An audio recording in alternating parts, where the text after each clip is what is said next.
അസ്സലാമു അലൈക്കും വറഹ്മത്തുള്ളാഹി വബറകാതുഹു.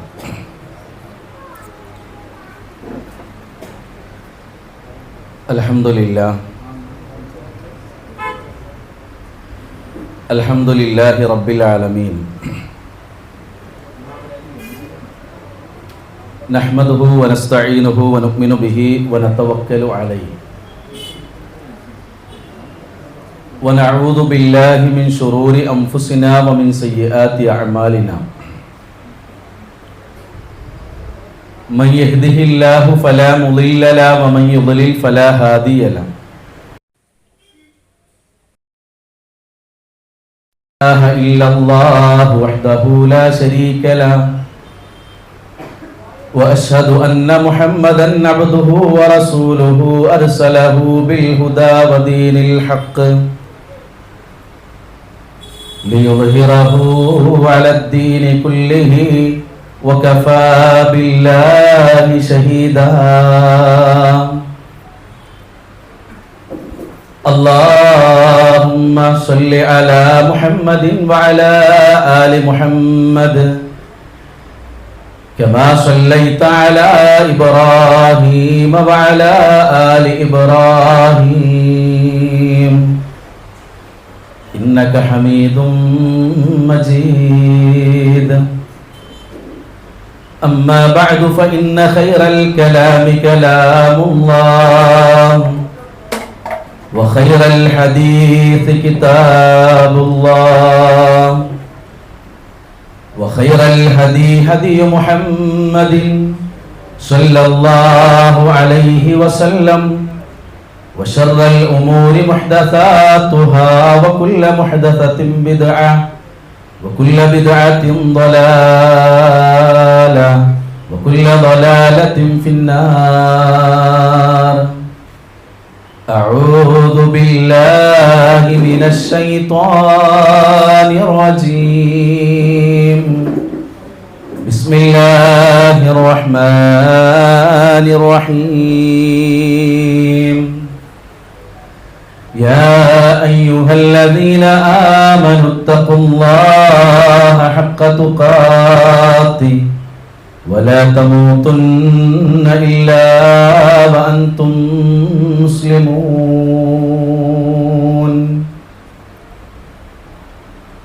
ഏറെ സ്നേഹാദരണീയരായ ഈ ഒരു സംഗമത്തിൽ ഒരുമിച്ച് കൂടിയ രക്ഷിതാക്കളെ, സഹോദരങ്ങളെ, സഹോദരികളെ, കാരുണ്യവാനായ അള്ളാഹുവിൻ്റെ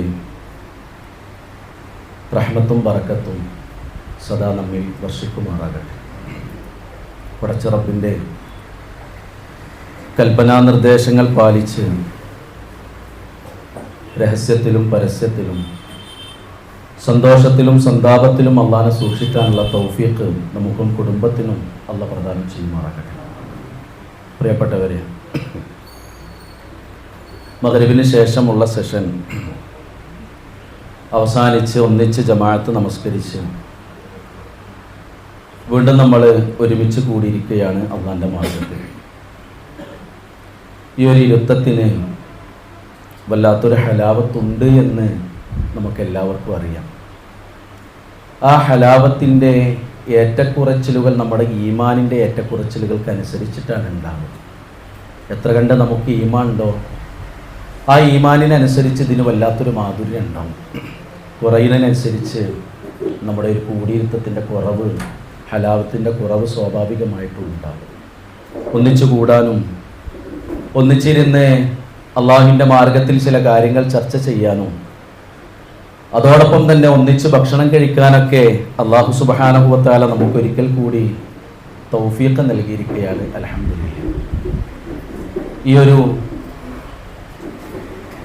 ഓഫീസിൻ്റെ നവീകരിച്ച ഉദ്ഘാടനവും അതോടൊപ്പം തന്നെ നമുക്കൊക്കെ ഒന്ന് പരസ്പരം ഒന്ന് നമ്മുടെ ഈമാൻ പുതുക്കാനുള്ളൊരു അവസരം കൂടിയാണ് നമുക്ക് ലഭ്യമായിട്ടുള്ളത്.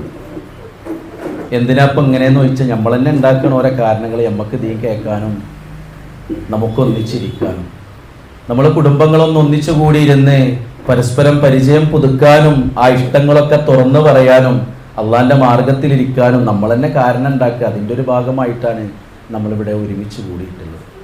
കുറഞ്ഞ സമയം, ദീർഘമല്ലാത്തൊരു സമയം നിങ്ങളുടെ മുമ്പിൽ ചില കാര്യങ്ങൾ ഞാൻ എന്നെയും അതോടൊപ്പം നിങ്ങൾക്ക് നിങ്ങളെയും ഒന്ന് പുതുക്കാനുള്ള ചില കാര്യങ്ങളാണ് പറയാൻ ഉദ്ദേശിക്കുന്നത്. നോക്കൂ, നിങ്ങൾ റബീഉൽ അവ്വൽ മാസത്തിലാണ് നമ്മൾ ഉള്ളത്. ഒരു വേള 2-3 സംഭവങ്ങൾ റബീഉൽ അവ്വൽ മാസത്തിൽ നടന്നിട്ടുണ്ട്. ഒന്ന്, അള്ളാഹിൻ്റെ റസൂലിൻ്റെ ജന്മദിനമാണ് എന്ന് പണ്ഡിതന്മാർ പറയുന്നുണ്ട് ചരിത്രത്തിൽ. രണ്ടാമത്തേത്, അള്ളാഹിൻ്റെ റസൂലും കളിക്കൂട്ടുകാരൻ അബൂബക്കർ സിദ്ദീഖ് റളിയല്ലാഹു അൻഹു കൂടി മക്കയിൽ നിന്ന് മദീനയിലേക്ക് പോയ വേദനാജനകമായ ഹിജറ നടന്നത്, റസൂലിൻ്റെയും അബൂബക്കർ റളിയല്ലാഹുവിൻ്റെയും ഹിജറ നടന്ന മാസമാണ്. മൂന്നാമത്തെ സംഭവം, അള്ളാഹിൻ്റെ റസൂൽ ലോകത്തു നിന്ന് വിട പറഞ്ഞ ഒരു മാസം കൂടിയാണ്. അതുകൊണ്ട് തന്നെ ഒരു നിലക്ക് നോക്കുമ്പോൾ ചില ഓർമ്മപ്പെടുത്തലുകളും അതേപോലെ തന്നെ ചില കാര്യങ്ങൾ നമ്മളൊക്കെ ശ്രദ്ധിക്കേണ്ടത് കൂടിയുള്ളൊരു മാസമാണ്. റബീഉൽ അവ്വൽ മാസത്തിലെ ഒരു തിങ്കളാഴ്ച ദിവസം അള്ളാഹിൻ്റെ റസൂലിൻ്റെ വഫാത്തിൻ്റെ ദിവസമാണത്. ദുഹാ സമയത്തിനോടടുക്കുന്നതിൻ്റെ മുമ്പ് സുബഹിൻ്റെ ജമാഅത്തിൻ്റെ റസൂലുള്ള പള്ളിയിൽ പോയിട്ടില്ല. ആ ചരിത്രം നമുക്കറിയാം, ഞാനത് വിശദീകരിക്കുന്നില്ല. സുബഹിക്ക് റസൂലുള്ളാഹി സ്വല്ലല്ലാഹു അലൈഹി വസല്ലമ ആയിഷ ബീവിൻ്റെ അറയിൽ നിന്നൊന്ന് വിരിനീക്കി പള്ളീൻ്റെ ഉള്ളിലേക്കൊന്നിങ്ങനെ നോക്കിയെന്നാണ്. അനസ് റളിയല്ലാഹു അൻഹു പറയണ്ടേ, ഞങ്ങളെ റസൂല് ഞങ്ങളെ അവസാനമായി നോക്കിയത് ആ നോട്ടായിരുന്നു എന്നാണ്. ഹദീസുകൾ നമുക്കത് കാണാൻ സാധിക്കുന്നുണ്ട്. അതിങ്ങനെ പച്ചക്ക് നമ്മുടെ മനസ്സ് കാണുന്നത് പോലെ സ്വഹാബികൾ വരച്ചു വെച്ചിട്ടുണ്ട് ഹദീസുകൾ. സ്വഹാബത്ത് പറയുകയാണ്, അള്ളാഹിൻ്റെ റസൂല് ആയിഷ ബീവിൻ്റെ വീട്ടിലെ അറയിൽ നിന്നും ആ വിരിയൊന്ന് നീക്കി അള്ളാഹിൻ്റെ റസൂല് ഞങ്ങളൊന്ന് നോക്കി പുഞ്ചിരിച്ചു. ആ പുഞ്ചിരി കൊണ്ട് ഒരു മുസ്ഹഫിൻ്റെ പേജ് പോലെ അള്ളാഹിൻ്റെ റസൂലിൻ്റെ മുഖം ഇങ്ങനെ തിളങ്ങുന്നുണ്ടായിരുന്നു. റസൂൽ ഒന്ന് പുഞ്ചിരിച്ചു, തല പിന്തിരിപ്പിച്ച് വീണ്ടും ആ വിരി നേരെയാക്കി റസൂലുള്ള പിരിഞ്ഞു. ഞങ്ങൾ അവസാനമായാണ് അള്ളാഹിൻ്റെ റസൂലിനെ ജീവനോടെ അപ്പോൾ കണ്ടത്. പിന്നെ ഞങ്ങൾ അദ്ദേഹത്തിൻ്റെ മൃതശരീരമാണ് കണ്ടത് എന്ന് നിങ്ങൾ ആലോചിച്ചിട്ടുണ്ടോ? പലപ്പോഴും അള്ളാഹിൻ്റെ റസൂല് സുബഹിൻ്റെ ജമാഅത്തിന് അബൂബക്കർ സിദ്ദീഖ് റളിയല്ലാഹു അൻഹുവിൻ്റെ നേതൃത്വത്തിൽ തൻ്റെ സഖാക്കൾ പിന്നിൽ അണിയണിയായി തോളോട് ചേർത്ത് കാലുകളോട് ചേർത്ത് അണിയണിയായി നിൽക്കുന്ന സ്വഹാബത്തിനെ നോക്കി പുഞ്ചിരിച്ചതിൻ്റെ പിന്നിലുള്ള ചേതോവികാരം എന്തായിരിക്കാം കൂട്ടരെ? എന്തായിരിക്കാം? ഒരുപക്ഷെ അള്ളാഹിൻ്റെ റസൂലിൻ്റെ മനസ്സിൽ ഒരുപാട് ഓർമ്മകൾ വന്നിട്ടുണ്ടാകും. ഒരു കാലത്ത് തന്നെ ചീത്ത വിളിച്ചവരും തന്നെ തെറി വിളിച്ചവരും തന്നെ നാട്ടിൽ നിന്ന് പുറത്താക്കിയവരും ശഅബ് അബീ ത്വാലിബിലേക്ക് ഊരുവിലക്കിയവരും തൻ്റെ പെൺകുട്ടികളെ ത്വലാഖ് ചൊല്ലാൻ പ്രേരണ നൽകിയവരും തൻ്റെ ഹംസയെ കൊല ചെയ്യാൻ വേണ്ടി ആക്കം കൂട്ടിയവരും ഒക്കെ ഒരു പക്ഷേ ആ കൂട്ടത്തിൽ ഉണ്ടായിരുന്നേക്കാം. പക്ഷെ ഇന്ന് അവർ അള്ളാഹിൻ്റെ റസൂലിൻ്റെ വായിൽ നിന്നും ഒരു മൊഴിമുത്ത് വീണ് കിട്ടിയാൽ അത് ജീവിതത്തിൽ പകർത്താൻ കാത്തു നിൽക്കുന്നവരാണ്. അള്ളാഹിൻ്റെ റസൂലേ, നിങ്ങൾ പറഞ്ഞോളിയും, ഈ കടലിന്റെ തിരമാലകളിലേക്ക് ഞങ്ങൾ ഇറങ്ങി ചെല്ലണമെന്നാണ് നിങ്ങൾ പറയുന്നതെങ്കിൽ മൂസാ നബിയോട് ബനു ഇസ്രായേലുകാർ പറഞ്ഞതുപോലെ ഞങ്ങൾ പറയില്ല. നിങ്ങൾ വിളിച്ചാൽ ആ വിളി കേട്ട് ഞങ്ങൾ ഇറങ്ങി വരും റസൂലേ എന്ന് പറയാൻ മാത്രം പക്വമതികളായ ഒരു ടീമിനെ സൃഷ്ടിച്ചെടുത്ത് ഞാൻ ഈ ലോകത്ത് നിന്ന് വിട പറയുമ്പോഴും ഈ ദീനെ അള്ളാഹു ഏൽപ്പിച്ച ഡ്യൂട്ടി ലോകത്തിന്റെ മുമ്പിൽ നിർവഹിക്കാൻ പക്വതയുള്ള, പാകതയുള്ള, വിവേകമുള്ള, വിവരമുള്ള ഒരു ടീമിനെ തയ്യാറാക്കിയിട്ടാണ് ഞാൻ ലോകത്ത് നിന്ന് വിട പറയുന്നത് എന്നതായിരിക്കാം ഒരു പക്ഷേ അള്ളാഹിൻ്റെ റസൂലിൻ്റെ മനസ്സിലെ ആ പുഞ്ചിരിക്ക് പിന്നിലുള്ള ചേതോ വികാരം. ശരിയല്ലേ കൂട്ടരെ? നിങ്ങൾ ആലോചിക്കും, അള്ളാഹിൻ്റെ റസൂല് ലോകത്തിൻ്റെ മുമ്പിൽ വാർത്തെടുത്ത് പോകുമ്പോൾ ഈ ദീനി ലോകത്തേക്ക് എത്തിക്കാൻ പ്രാപ്തരായ ഒരു ടീമിനെ തയ്യാറാക്കിയിട്ടല്ലേ റസൂലുള്ളാഹി സ്വല്ലല്ലാഹു അലൈഹി വസല്ലം പോയത്. എത്രത്തോളം നോക്കണേ നിങ്ങൾ, റസൂലുള്ളാഹിന്റെ വഫാത്തിന്റെ മുമ്പാണ് മദീനയിൽ നിന്ന് മുആദ് ഇബ്നു ജബൽ റളിയല്ലാഹു അൻഹുവിനെ ഒട്ടകപ്പുറത്തിരുത്തി വാഹനപ്പുറത്തിരുത്തി അതിന്റെ മൂക്ക് കയറും പിടിച്ച് മദീനയുടെ ബോർഡറിലേക്ക് നടന്ന് യമനിലേക്ക് യാത്രയാക്കുന്ന ഒരു രംഗം ഹദീസുകളിലുണ്ട്. ആരാ മുആദ് എന്നറിയുമോ? വല്ലാഹി ഇന്നി ഉഹിബ്ബുക യാ മുആദ്, മുആദേ എനിക്ക് നിന്നെ വല്ലാത്ത ഇഷ്ടമാണ് എന്ന് റസൂലുള്ള 3 തവണ ആവർത്തിച്ച് പറഞ്ഞ മുആദിന് എന്നെ ഇഷ്ടമാണെന്ന് എന്റെ റസൂല് പറഞ്ഞിരിക്കുന്നു എന്ന് അഭിമാനബോധത്തോടു കൂടി പറയുന്ന മുആദ് റളിയല്ലാഹു അൻഹു ഒരുപാട് പ്രത്യേകതകളുണ്ട്. പക്വതയുള്ള സ്വഹാബിയാണ്, പണ്ഡിതനായ സ്വഹാബിയാണ്. മുഖവുരയില്ലാതെ മനസ്സിലുള്ളത് തുറന്നു പറയാൻ റസൂലുള്ള സ്വീകരിച്ച സ്വഹാബികളുടെ കൂട്ടത്തിൽ ഒരാളാണ്. ചില ആൾക്കാരോട് നമുക്ക് നേരിട്ട് ഡയറക്റ്റ് ഒരു കാര്യം പറയാൻ പറ്റുണ്ടാവില്ല. കുറച്ച് മുഖവരൊക്കെ കൊടുത്ത് ഒരു ആമുഖമൊക്കെ കൊടുത്ത് പതുക്കെ ഇങ്ങനെ കൊണ്ടുവന്നിട്ട് വേണ്ടി വരും വിഷയം അവതരിപ്പിക്കാൻ. പക്ഷേ അങ്ങനത്തെ ആളല്ല മുആദ് റളിയല്ലാഹു അൻഹു. മറിച്ച് മനസ്സിലുള്ളത് നേരെ തുറന്നു പറയാൻ പറ്റുന്ന, എന്തും സ്വീകരിക്കുന്ന മുആദ് റളിയല്ലാഹു അൻഹു. മുആദ് റളിയല്ലാഹു അൻഹു ഇങ്ങനെ വാഹനപ്പുറത്തേറ്റ് ഇങ്ങനെ യാത്ര ആക്കുമ്പോൾ റസൂലുള്ള ഇങ്ങനെ കൊടുക്കുകയാണ്. പോകാനുള്ള യമനിലെ മണ്ണിനെ കുറിച്ച് പറയാണ്. അവിടെ അഹ്ലി കിതാബുകാരാണ്, അവിടെ പോയാൽ നീ ആദ്യം ഇതാ പറയേണ്ടത്, രണ്ടാമത്തെ കാര്യം ഇതാണ് പറയേണ്ടത്, ഒക്കെ നിർദ്ദേശങ്ങളൊക്കെ കൊടുത്തിട്ട് അള്ളാഹുവിന്റെ റസൂല് കൂട്ടിച്ചേർത്തൊരു വാചകം മുആദ് റളിയല്ലാഹു അൻഹുക്ക് ഉൾക്കൊള്ളാൻ കഴിയാവുന്നതിലും അപ്പുറമായി. മുആദ്, ഇനി ഒരു പക്ഷേ താങ്കൾ വരുമ്പോൾ എൻ്റെ ഖബറിൻ്റെ ചാരത്ത് കൂടിയായിരിക്കാം. ആരാ കൂട്ടരെ സ്വഹാബികൾ? ഉൾക്കൊള്ളാൻ കഴിയുമോ? ഓൽക്ക് ഉൾക്കൊള്ളാൻ കഴിയോ? ഓടി വന്ന് പ്രവാചകന്റെ മദീനത്തെ പള്ളിന്റെ മുമ്പിൽ നിന്ന് പ്രവാചകന്റെ മുഖത്തേക്ക് നോക്കുമ്പോൾ ചോദിക്കുന്നുണ്ട് റസൂല്, അല്ല എന്താ നിന്റെ മുഖത്തൊരു വല്ലാത്ത പ്രയാസം?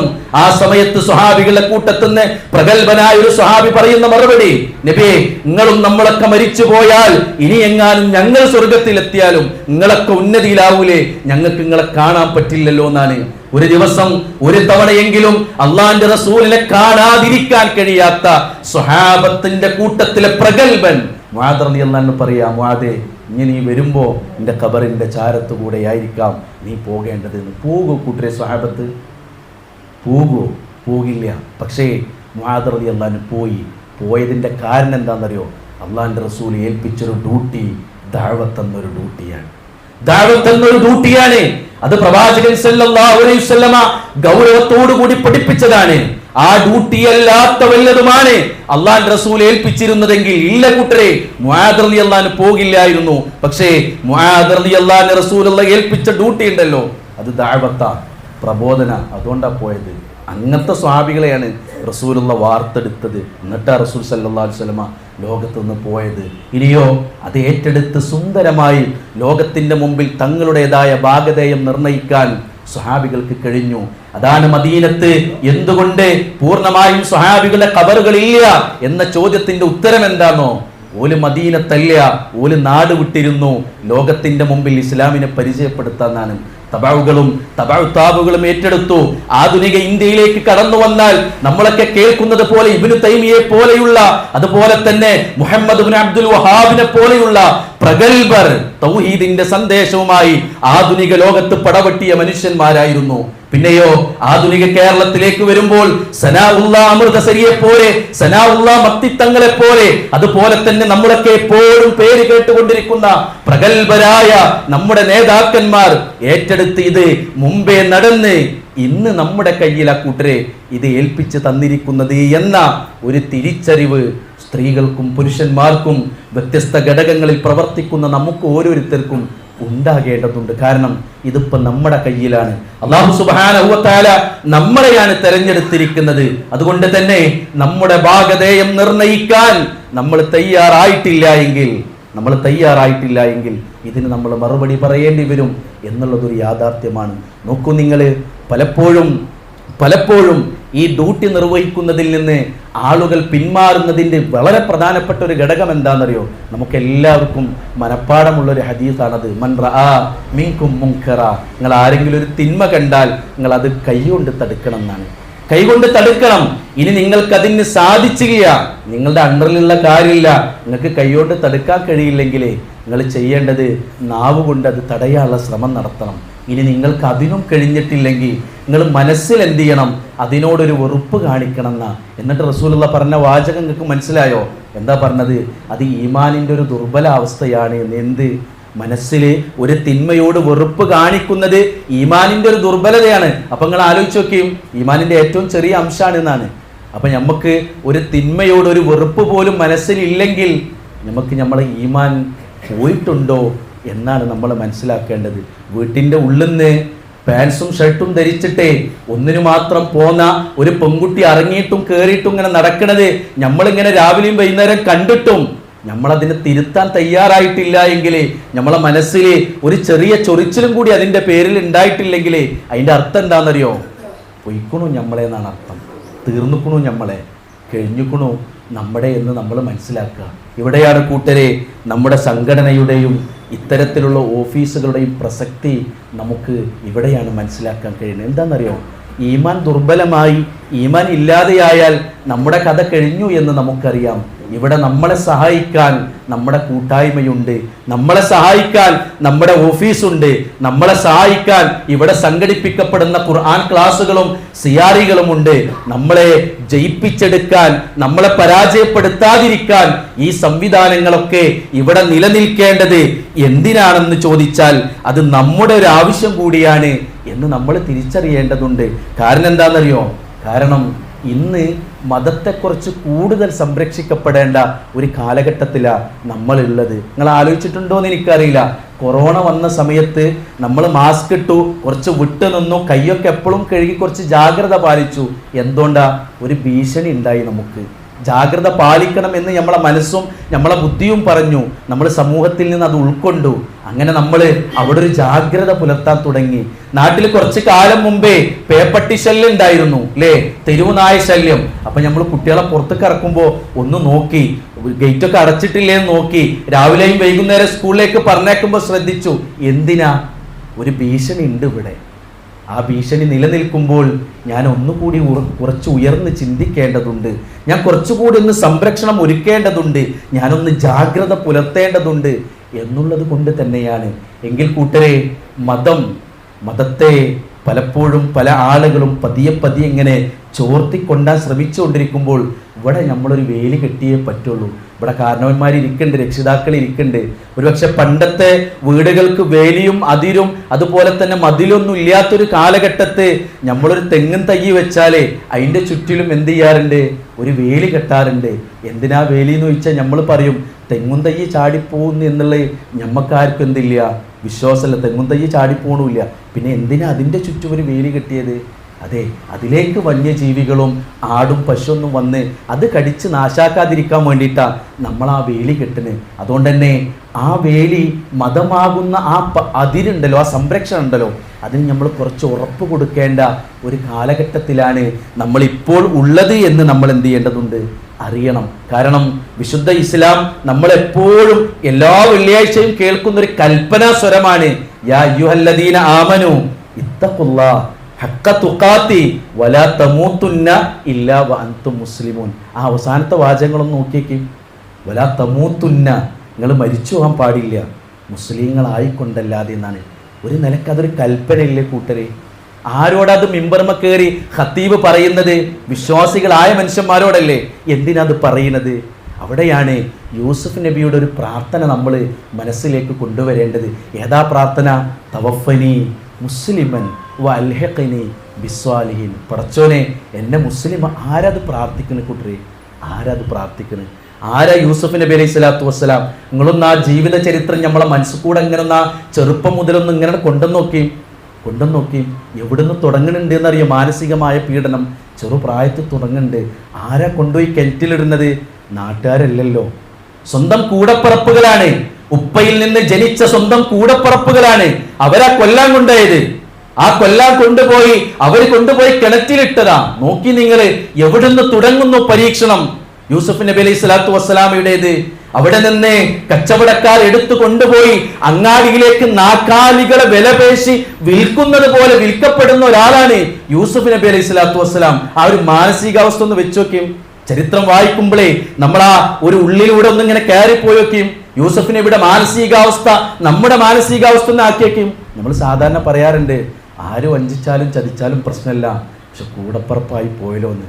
എന്താ കൂട്ടരെ, വാപ്പാൻ്റെയും ഉമ്മാൻ്റെയും സ്വത്ത് വീതം വെക്കുമ്പോൾ പറയാറുണ്ട്, ഓനെ കൊണ്ടേക്കോട്ടെ ഓൻ്റെ കൂടപ്പറപ്പിൽ. എവിടുന്ന് അത് വരുന്നതാ വർത്താനം? അത് കൂട്ടരെ ഒരു ഉമ്മൻ്റെ ഗർഭപാത്രം നിന്ന് പോകുന്നവരാണ്. അത് വല്ലാത്തൊരു വേദനയാണ്. ആ വേദന തിന്നിട്ടാണ് യൂസുഫ് നബി ചെറുപ്പത്തിൽ തന്നെ തുടങ്ങുന്നത് ജീവിതം. പിന്നെ പോണത് വാപ്പ ജീവിച്ചിരിക്കുന്നുണ്ട്, ഉമ്മ ജീവിച്ചിരിക്കുന്നുണ്ട്, കൂടപ്പറപ്പുകൾ ജീവിക്കുന്നുണ്ട്. പക്ഷേ എന്നിട്ടും അനാഥത്വം പേറിയിട്ടാണ് എവിടെ ജീവിക്കുന്നത്? കൊട്ടാരത്തിൽ ജീവിക്കുന്നത്. ഭൗതികമായ സുഖ സൗകര്യങ്ങളൊക്കെ ഉണ്ടായേക്കാം, പക്ഷേ മാനസികമായ സ്വസ്ഥത ഇല്ലെങ്കിൽ നിങ്ങൾ ആലോചിച്ച് നോക്കും. പിന്നെ എന്തിനാ ഭൗതിക സുഖങ്ങൾ? അവിടുന്ന് ഇങ്ങനെ ജീവിച്ചു വരുമ്പോൾ അടുത്ത പരീക്ഷണം. ആ പരീക്ഷണം എന്താ? വളർത്തുമ്മയാണ് തന്നെ വശീകരിക്കാൻ ശ്രമിച്ചുകൊണ്ടിരിക്കുന്നത്. വളർത്തുമ്മയാണ്. ആ പരീക്ഷണത്തിൻ്റെ മുമ്പിലും അദ്ദേഹം ജയിക്കുകയാണ്. അങ്ങനെ എവിടെയൊക്കെ പരീക്ഷണങ്ങൾ വന്നോ അവിടുന്നൊക്കെ ജയിച്ച് വന്ന യൂസുഫ് നബി അലൈഹി സ്വലാത്തു വസ്സലാമിൻ്റെ പ്രാർത്ഥനയെ കൂട്ടരെ തവഫനി മുസ്ലിമ വൽഹിഖ്നി ബിസ്സാലിഹീൻ, പടച്ചോനെ മരിപ്പിക്കുമ്പോൾ ഈ മുസ്ലിമാക്കി മരിപ്പിക്കണേ. നമ്മളൊക്കെ എത്ര വട്ടം പ്രാർത്ഥിക്കേണ്ടി വരും? അള്ളാഹു തെരഞ്ഞെടുത്ത് പറഞ്ഞയച്ച ഒരു പ്രവാചകൻ പരീക്ഷണങ്ങളിലൂടെ വളർത്തിക്കൊണ്ടുവന്ന ആ പരീക്ഷണങ്ങളെയെല്ലാം അതിജയിച്ച് വിജയിച്ച അള്ളാഹിന്റെ മുമ്പിൽ തല ഉയർത്തി നിന്ന ഒരു പ്രവാചകന്റെ പ്രാർത്ഥന തവഫനി മുസ്ലിമ വൽഹിഖ്നി ബിസ്സാലിഹീൻ, പടച്ചോനെ എന്നൊന്ന് കഴിച്ചിലാക്കിക്കൊണ്ടാണ് അർത്ഥം. നമ്മളെ പച്ച മലയാളത്തിൽ പറഞ്ഞ, നാടൻ ഭാഷയെ പറഞ്ഞ പടച്ചോനെ ഒന്ന് രക്ഷപ്പെടുത്തിക്കൊണ്ടാണ്. അതുകൊണ്ട് കൂട്ടരെ, സാധാരണ നമ്മൾ പറയാറുണ്ട് അഖീദ കിട്ടുക, തൗഹീദ് കിട്ടുക എന്നുള്ളതൊക്കെ ഏറ്റവും വലിയൊരു സൗഭാഗ്യമാണ്. പക്ഷെ അത് കിട്ടാത്തത്ര മനുഷ്യന്മാരുണ്ട് നമ്മളെ കൂട്ടത്തിൽ.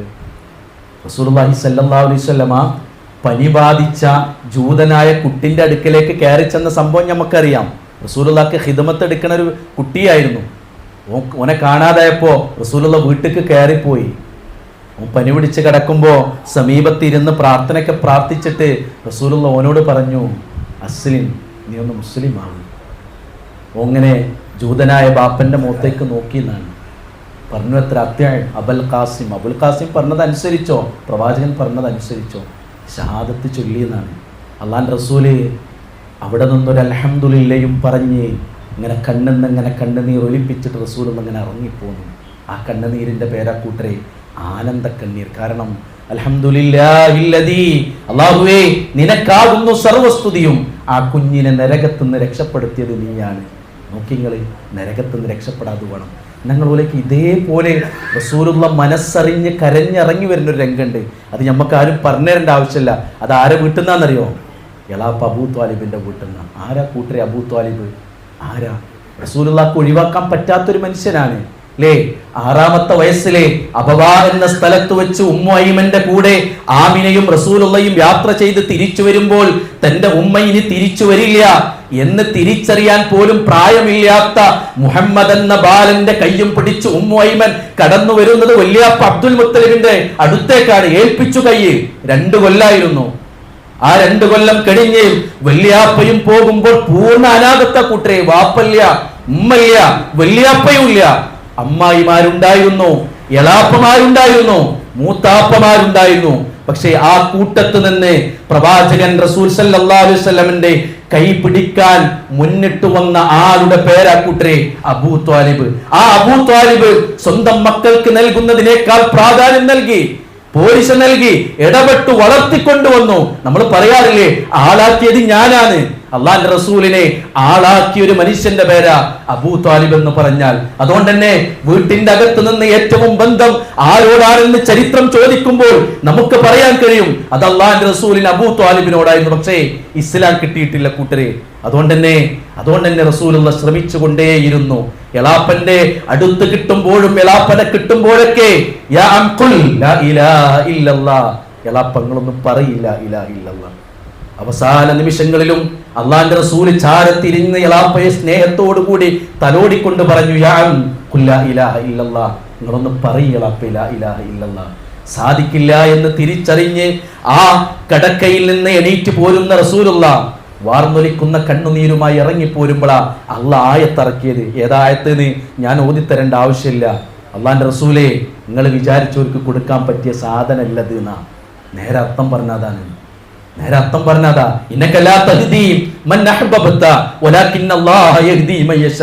ഇത് റസൂലെ നിങ്ങൾ വിചാരിച്ചവർക്ക് കൊടുക്കാൻ പറ്റൂല, ഇത് അള്ളാഹ് വിചാരിച്ചവർക്ക് കിട്ടണമെന്നാ.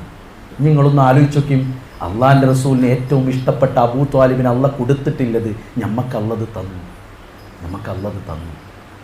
ഞാൻ ആലോചിച്ചോക്കും, ഈ വില നമ്മളല്ലാതെ വേറെ ആരാ ഒന്ന് മനസ്സറിഞ്ഞ് അല്ലേ? പലപ്പോഴും ആളുകളോട് ചോദിക്കാറുണ്ട് പരസ്പരം, എന്താ പടച്ചോൻ തന്ന അനുഗ്രഹം ഏറ്റവും വലുതെന്ന് പറയുമ്പോൾ നമ്മൾ പലതും പറയാറുണ്ട്. പക്ഷേ ആ പലതും പറയുന്ന മനുഷ്യൻ നന്ദികേടല്ലേ പറയുന്നത്? ഏതാ നിനക്ക് കിട്ടിയ ഏറ്റവും വലിയ നിഅമത്തെന്ന് ചോദിച്ചാൽ ഈ മാളിൽ നമ്മൾ പറയേണ്ടത് കൂട്ടരെ അള്ളാഹ് തന്ന ഹിദായത്താണെന്നാണ്. അതിനേക്കാൾ വലുത് എന്താ ഉള്ളത് അല്ലേ? ഉച്ചക്കാ സൽക്കാരത്തിന് വിളിച്ചിട്ടുള്ളത്, വൈകിട്ടാ വീട്ടിലെത്തിയത്, കുട്ടികളെയും കൂട്ടി ഭക്ഷണം കഴിക്കേണ്ട സമയം കഴിഞ്ഞിട്ടുണ്ട്, ഭാര്യനെയും കുട്ടികളെയും കൂട്ടി വേഗം വണ്ടിയെടുത്ത് ചീറിപ്പായാണ്. പോകുമ്പോൾ ഭാര്യ സൈഡ് സീറ്റിൽ ഇരുന്ന് ചോദിക്കുക, അല്ല എവിടേക്കാ പോണത്, വെറും കയ്യോടെ പോയാൽ മതി, എന്തെങ്കിലും വാങ്ങണ്ടേ? അപ്പോൾ വണ്ടി കണ്ടൊരു ബേക്കറിൻ്റെ മുമ്പിലാണ് സൈഡാക്കി, റോഡിൻ്റെ അപ്പുറത്താണ് ഈ ബേക്കറി. മൂപ്പരൻ സൈഡാക്കി ചാടി ഇറങ്ങി അപ്പുറം കടന്നു വേഗം മൂപ്പര് സാധനം വാങ്ങി ഇങ്ങനെ വരികയാണ്. വണ്ടിയിലിരിക്കുന്ന ചെറിയ കുട്ടിക്ക് ഒരു ചോക്ലേറ്റ് ഉണ്ട് കയ്യിൽ. ഇത് വണ്ടിയിലിരുന്നു അങ്ങനെ കാണുന്നുണ്ട്. ഓൻ പതുക്കെ ഡോറ് തുറന്നു, ഉമ്മ കണ്ടില്ല. ഡോറും തുറന്ന് പിന്നിലെ ഡോറും തുറന്ന് ഒപ്പാന്റെ കയ്യിലെ ആ മിഠായിയും ലക്ഷ്യം വെച്ച് ഓനണ്ട് ഇറങ്ങിപ്പാഞ്ഞു. കൂട്ടരെ, ഇത് NH എന്നും ഇത് ഹൈവേ എന്നും ഇതിലൂടെ വണ്ടി വരുന്നും തിരിച്ചറിയാനുള്ള പ്രായം അവൻ എത്തിയിട്ടില്ല. ബാപ്പന്റെ കയ്യിലുള്ള ചോക്ലേറ്റ് ലക്ഷ്യമിട്ട് അവൻ ഓടുമ്പോൾ ബാപ്പി ഇമ്മിങ്ങനെ കണ്ടോണ്ട് നിൽക്കുകയാണ്, കുട്ടിന്റെ മേലെ കൂടെ കയറി ഇറങ്ങണത്. അല്ലെ, നിങ്ങളൊന്ന് ആലോചിച്ചു കൂട്ടരെ, അങ്ങനത്തെ ഒരു സാഹചര്യത്തിന്റെ കഥയാണ് നൂഹ് നബിയെ സംബന്ധിച്ച് അല്ലാഹു ഖുർആനിൽ പറയുന്നത്. ഏതാ കഥ? നൂഹ് നബി അലൈഹി സ്വലാത്തു വസ്സലാം കപ്പലിൽ ഇങ്ങനെ പോവുകയാണ്. മകൻ ഇങ്ങനെ മുങ്ങിത്താണ് കൊണ്ടിരിക്കുകയാണ്. കൂട്ടരെ, എന്താണ് പ്രളയം വന്ന് നമ്മൾ മുന്നേ കണ്ടില്ലേ വയനാടിന്റെ ചിത്രം നമ്മൾ? എങ്കിൽ അതിനേക്കാൾ പർവ്വത സമാനമായി അള്ളാഹു പറഞ്ഞയച്ച തൂഫാനിൽ പെട്ട് കിടക്കുകയാണ്. മോനെ കേറിക്കടാ, ഇല്ല അപ്പൊ നിങ്ങൾ പോയിക്കോളി, ഞാൻ എവിടെയെങ്കിലും കേറിക്കോളാം. ഒരു ബാപ്പന്റെ മാനസികാവസ്ഥ നിങ്ങളൊന്ന് വെച്ചോക്കി. കൊടുത്തിട്ടില്ല കൂട്ടരെ, അള്ളാഹു നൂഹ് നബിയുടെ പുത്രന് കൊടുത്തിട്ടില്ല. തൻ്റെ കൂടെ കിടന്ന ഭാര്യക്ക്, ലൂത്ത് നബിയുടെ ഭാര്യക്ക് അള്ളാഹു കൊടുത്തിട്ടില്ല. അതുകൊണ്ട് നമ്മൾ ഒന്നറിയേണ്ടത് എന്താന്ന് വെച്ചാൽ, ഇഹ്ദിനസ് സിറാത്തൽ മുസ്തഖീം എന്ന് നിർബന്ധമായി പല തവണ പറയുമ്പോഴും മനസ്സറിഞ്ഞൊന്ന് അത് നിലനിർത്തി തരാൻ വേണ്ടി അള്ളാഹിനോട് പ്രാർത്ഥിക്കുന്ന ആ പ്രാർത്ഥന നമ്മൾ മനസ്സറിഞ്ഞു വേണം പറയാൻ. ഇല്ലെങ്കിൽ എന്താണെന്നറിയോ, നന്ദി കേടാവും. ഇത് അള്ളാഹ് ഒരു ഭാഗത്തിലൂടെ നമുക്ക് തന്നു, എന്നാൽ മറുഭാഗത്തിലൂടെ ഇത് നമ്മൾ അതിൻ്റെ വില കൽപ്പിക്കാത്ത ഒരവസ്ഥ ഉണ്ടാവാൻ പാടില്ല. അപ്പോൾ അത് കിട്ടിയ ആൾക്കാരെ നിങ്ങൾ ആലോചിക്കും. നാട്ടിൽ അല്ലറ ചില്ലറ പ്രശ്നങ്ങളൊക്കെ കുടുംബത്തിൽ ഉണ്ടായിരുന്നു. നമ്മളുടെ ഈ ആശയത്തേക്ക് വന്നപ്പോൾ പലയിടത്തേക്കും നമ്മൾക്ക് പോകാൻ പറ്റൂല. ഒരു ചോദ്യം ഒച്ചപ്പാടൊക്കെ ഉണ്ടായിരുന്നു. അതൊക്കെ ഇങ്ങനെ പതുക്കെ ഒതുങ്ങിയിട്ടുണ്ട്. കുറേ കാലം നമ്മൾ ഇടപെടലുകൊണ്ടും നമ്മളെ സ്വഭാവം കൊണ്ടും നമ്മൾ ബാക്കിയുള്ള കാര്യങ്ങളൊക്കെ ഇടപെട്ടപ്പോഴേ കുടുംബത്തിൻ്റെ അകത്തുനിന്ന് ഓഞ്ഞിപ്പോൾ അതാണെങ്കിലും ഓനെ നമ്മളെ കുടുംബത്തിൻ്റെ ആവശ്യമാണെന്നുള്ളിടത്തേക്ക് നമ്മളെ കുടുംബക്കാര് നമ്മളെ സ്വീകരിക്കുന്ന അവസ്ഥയിലേക്ക് എത്തിയിട്ടുണ്ട്. അതുകൊണ്ട് ദുനിയാവിൻ്റെ അവസ്ഥകളൊക്കെ ഇങ്ങനെ മാറി. ഇനി ഇത് നിലനിർത്തി കിട്ടണം. അള്ളാഹുവിൻ്റെ റസൂൽ എന്താ പറഞ്ഞത്? രാവിലെ മുഅ്മിനായവൻ വൈകുന്നേരം കാഫിറായേക്കാം. വൈകുന്നേരം കാഫിറായ ഒരുത്തൻ രാത്രി കിടന്നുറങ്ങുമ്പോൾ മുഅ്മിനായ ഒരുത്തൻ രാവിലെ എണീക്കുമ്പോൾ കാഫിറായിക്കൊണ്ടായിരിക്കാം എന്നാണ്. സത്യകൂട്ടരെ, അത് വേറെ എവിടെയും പോണ്ട. അള്ളാഹിൻ്റെ റസൂലിൻ്റെ സ്വഹാബത്തിൻ്റെ ജീവിതത്തിൽ നമ്മൾ കേട്ടിട്ടുണ്ട് ഒരുപാട്. ഞാനത് ആവർത്തിക്കുന്നില്ല. അതുകൊണ്ട് നമ്മൾ അറിയേണ്ടത് എന്താണെന്ന് വെച്ചാൽ, ആ ഒരു സംഭവം നിലനിർത്താനുള്ള, സാധാരണ അതിന് നമ്മൾ പേര് വിളിക്കാറുള്ളത് ഇസ്തിഖാമ എന്നാണ്. ഇസ്തിഖാമത്ത് ഒരു നിലനിൽപ്പാ കൂട്ടരെ, അതൊരു നിലനിൽപ്പാണ്. അത് വല്ലാത്ത ഇപ്പോഴും ഓർമ്മ എന്താണെന്ന് വെച്ചാൽ, ഒരു 2013-2014 കാലഘട്ടത്തിൽ പാലക്കാട് ജില്ലയുടെ നമ്മുടെ കുട്ടികളുടെ വിങ്ങിലിങ്ങനെ പ്രവർത്തിക്കുന്ന കാലത്ത് ഞങ്ങളോടൊപ്പം ഒരു ചെറുപ്പക്കാരനുണ്ടായിരുന്നു. നമ്മളൊക്കെ ഈ റൂട്ടിലേക്ക് കൊണ്ടുവരാൻ മുൻപേ നിന്ന ഒരു മനുഷ്യനായിരുന്നു അദ്ദേഹം. പോലീസിൽ ജോലി കിട്ടിയപ്പോൾ അദ്ദേഹത്തിന് താടി വടിക്കണം എന്ന് പറഞ്ഞപ്പോൾ അദ്ദേഹം കുറച്ചും കൂടെ ജോലി ചെയ്തിട്ട് മൂപ്പരുടെ ലീവ് എടുത്ത് 5 കൊല്ലത്തിന്. എന്നിട്ട് മൂപ്പര് പറഞ്ഞൊരു വർത്താനം എന്താണെന്ന് വെച്ചാൽ, അതിൻ്റെ ഉള്ളിൽ ഇന്നും താടി വടിച്ചു പോകുമ്പോഴേ എന്തോ ഒരു വല്ലാത്തൊരു ദുരന്തം സംഭവിക്കണ പോലെ തോന്നുന്നുണ്ട്. അതുകൊണ്ട് 5 കൊല്ലം ലീവ് എടുത്ത് ഇനി വേറെ പോലെ എക്സാം ഒന്ന് എഴുതി വെക്കട്ടെ, വേറെ കുറച്ച് കച്ചവടങ്ങളൊക്കെ. അങ്ങനത്തെ ഒരു മനുഷ്യണ്ടായിരുന്നു ഞങ്ങളപ്പം. അപ്പോൾ അത് ഈ കഴിഞ്ഞ 5-6 മാസങ്ങൾക്ക് മുമ്പ് കേട്ട വാർത്ത എന്താണെന്നറിയോ? ഭാര്യ നമ്മളൊരു പണ്ഡിതനെ വിളിച്ചു അത്രേ. എന്നിട്ട് ചോദിച്ചു അത്രേ, മൂപ്പര് പതുക്കെ പുറത്തു പോകൽ തുടങ്ങിയിട്ടുണ്ട്, ഇനി എനിക്ക് മൂപ്പരപ്പം ജീവിക്കാൻ പറ്റുമെന്നാണ്. ദീനുള്ള പെണ്ണാണ്. ഓള് ചോദിക്കുകയാണ്, ഇനി എനിക്ക് മൂപ്പരപ്പം പറ്റുമെന്ന്. കൂട്ടരെ, ആരാന്നറിയോ? ഞാനിപ്പോഴും ആലോചിക്കണം, ആ മനുഷ്യൻ്റെ ചരിത്രം നമുക്ക് പലപ്പോഴും ഒരു ഊർജ്ജമായിരുന്നു. എന്താണെന്നറിയോ? പണ്ട് ഫോണില്ലാത്തൊരു കാലഘട്ടത്ത് പ്രായമുള്ളവർക്ക് ഓർമ്മ ഉണ്ടാവും, 25 പൈസൻ്റെ ഒരു ലെറ്ററിൽ ഇങ്ങനെ കത്ത് കൊടുത്തയച്ചിട്ട് മീറ്റിങ്ങിന് വിളിക്കുന്ന ഒരു കാലഘട്ടം ഉണ്ടായിരുന്നു. അന്ന് വാപ്പല്ലാത്ത 5 ആൺമക്കളെ പോറ്റുന്ന അദ്ദേഹത്തിൻ്റെ ഉമ്മ ഇങ്ങനെ പെറുക്കി വെക്കുമത്രേ. മറ്റുള്ളവരുടെ അടുക്കളയിൽ നിന്ന് പണിയെടുത്ത് കിട്ടിയ ബാക്കി വരുന്ന ചില്ലറ തുട്ടുകൾ ഒരുക്കി വെച്ച് ആ കത്ത് വരുന്നതും കാത്തിരുന്ന് ആ കത്ത് വരുമ്പോൾ അത് മോൻ്റെ കയ്യിലേക്ക് കൊടുത്ത് ഈ ചില്ലറ തുട്ടും കൊടുത്ത് പാലക്കാട് ജില്ലയിൽ ഒരു മൂലയിൽ നിന്ന് കോഴിക്കോട്ടേക്ക് മീറ്റിങ്ങിന് വരാൻ ഉമ്മ കയ്യിലേക്ക് എടുത്തു വെക്കുന്ന നാണയത്തുട്ടുകളുടെ കഥ അദ്ദേഹത്തിൻ്റെ ജീവിതത്തിൽ നിന്ന് പലരും പറയാറുണ്ട്. ആ മനുഷ്യൻ്റെ കഥയെ ഞാൻ ഇപ്പോൾ പറഞ്ഞത്. ജമാഅത്തിന് പള്ളിയിൽ പോകാതെ മതത്തിൻ്റെ ഉള്ളിൽ നിന്ന് പതുക്കെ പതുക്കെ തെറിച്ചു പോകുന്നൊരവസ്ഥ ഉണ്ട്. അതുകൊണ്ട് നമുക്കിതൊരു ഗ്യാരണ്ടി ഇല്ല കൂട്ടരെ. യൂസുഫ് നബി ഇത് പ്രാർത്ഥിച്ചിട്ടുണ്ടെങ്കിൽ ഓരോ ആഴ്ചയും നമ്മുടെ മുമ്പിൽ നിങ്ങൾ വലാ തമൂതുന്ന ഇല്ലാ വഅൻതും മുസ്ലിമൂൻ, നിങ്ങൾ മുസ്ലിങ്ങളല്ലാതെ മരിച്ചു പോകരുത് എന്ന് അള്ളാഹു ഇടയ്ക്കിടെ നമ്മളോട് കൽപ്പന നടത്തുന്നുണ്ടെങ്കിൽ അതിൻ്റെ പിന്നിൽ വല്ലാത്ത ചില മെസ്സേജുകളും സന്ദേശങ്ങളും ഉണ്ട്. ഇത് പിടിച്ചു നിൽക്കാനുള്ള ശ്രമം നമ്മുടെ ഭാഗത്തു നിന്ന് ഉണ്ടാകേണ്ടതുണ്ട് എന്ന് നമ്മൾ അറിയുക. ഒന്നും വേണ്ട കൂട്ടരെ, ഒരുപക്ഷെ ഈ പ്രായം നിറഞ്ഞ ആളുകൾക്ക് ഒരുപക്ഷെ കുടുംബത്തിന്റെ അകത്തിലേക്കൊന്ന് തിരിഞ്ഞു നോക്കിയാൽ കിട്ടും. നേരിട്ട് മതവിരുദ്ധത നടത്തുന്ന ചില ആളുകൾ നേരിട്ട് പടച്ചോനില്ല, മതൊന്നും വേണ്ട, അതൊക്കെ അന്ധവിശ്വാസാണ് എന്ന് പറയുന്ന ആളുകളുണ്ട്. പലപ്പോഴും അധ്യാപകരുടെ കൂടെ സ്റ്റാഫ് റൂമിൽ ഇരിക്കുമ്പോൾ ആ ആശയം വെച്ച് പുലർത്തുന്ന ആളുകൾ സമീപത്തിരിക്കുമ്പോൾ പരലോകമോ അതൊക്കെ അന്ധവിശ്വാസമല്ലേ എന്ന് ചോദിക്കുന്ന നമ്മുടെയൊക്കെ മക്കളെ പഠിപ്പിക്കുന്ന അധ്യാപകർ ജീവിച്ചിരിക്കുന്ന ഒരു കാലഘട്ടം. നേരിട്ട് മതം വിരുദ്ധത പ്രഖ്യാപിക്കുന്ന ആളുകളുണ്ട്. എന്നാൽ ചില ആളുകൾ അതൊന്നും പ്രകടമായി പ്രഖ്യാപിക്കാതെ ഇടയിലൂടെ കയറ്റി പതിയെ പതിയെ മലപ്പുറത്തെ പെൺകുട്ടികളുടെ തട്ടങ്ങൾ ഞങ്ങളാണ് അഴിച്ചത്, ഞങ്ങൾ അതിന് ചില ബുദ്ധിപരമായ കളികൾ കളിക്കാറുണ്ട് എന്നൊക്കെ പറയുന്ന ചില ആളുകളും നമ്മുടെ ചുറ്റുവട്ടങ്ങളിലുണ്ട്. അതേ സമയത്ത് തന്നെ ചില ഇസങ്ങളും നമ്മുടെ കുടുംബത്തിന്റെ അകത്ത് നിന്ന് മതത്തെ പതിയെ പതിയെ ഊർത്തിയെടുത്ത് പതുക്കെ പതുക്കെ ഊരിയെടുത്ത് നമ്മളെ ഒന്നുമല്ലാത്ത ചണ്ടികളാക്കാൻ ശ്രമിച്ചു കൊണ്ടിരിക്കുന്നുണ്ട് എന്നും നമ്മൾ അറിയണം. ലിബറലിസം പലപ്പോഴും ഇന്ന് നമ്മുടെ ഒരു പുതുതലമുറയുടെ ഒരു ജ്വരമായി മാറിയിരിക്കുന്നു. ഒരുപക്ഷെ പ്രായമായ ആളുകൾ അത് ബാധിച്ചിട്ടില്ല എങ്കിലും നിങ്ങളെ കുടുംബത്തിന്റെ അകത്തേക്കൊന്ന് തിരിഞ്ഞു നോക്കൂ കൂട്ടരെ. ഞാൻ ഒന്ന് രണ്ട് ഉദാഹരണങ്ങൾ പറയട്ടെ. നമ്മളെ കുടുംബത്തിന്റെ അകത്ത് അത് വന്നിട്ടുണ്ടോ ഇല്ലേ എന്ന് നമുക്കറിയാം. നമ്മളെ കുട്ടികൾ ഒരു പക്ഷേ പൂർണ്ണമായിട്ട് മതമില്ല എന്ന് പറയുകയോ അതല്ലെങ്കിൽ പടച്ചോനില്ല എന്ന് പറയുന്നില്ല. പക്ഷേ നിങ്ങൾ ചില അടയാളങ്ങളൊന്ന് സൂക്ഷിച്ചു വെച്ചോളി. ലിബറലിസത്തിന്റെ റൂട്ട് എങ്ങനെയെന്നറിയോ? അവർ 3 സിദ്ധാന്തങ്ങളാണ് പലപ്പോഴും സമൂഹത്തിന്റെ ഉള്ളിൽ അല്ല നമ്മുടെ പുതിയ തലമുറയുടെ തലയിലേക്ക് അടിച്ചു കയറ്റാൻ ശ്രമിച്ചു കൊണ്ടിരിക്കുന്നത്. അതിലൊന്നെന്താണെന്നറിയോ?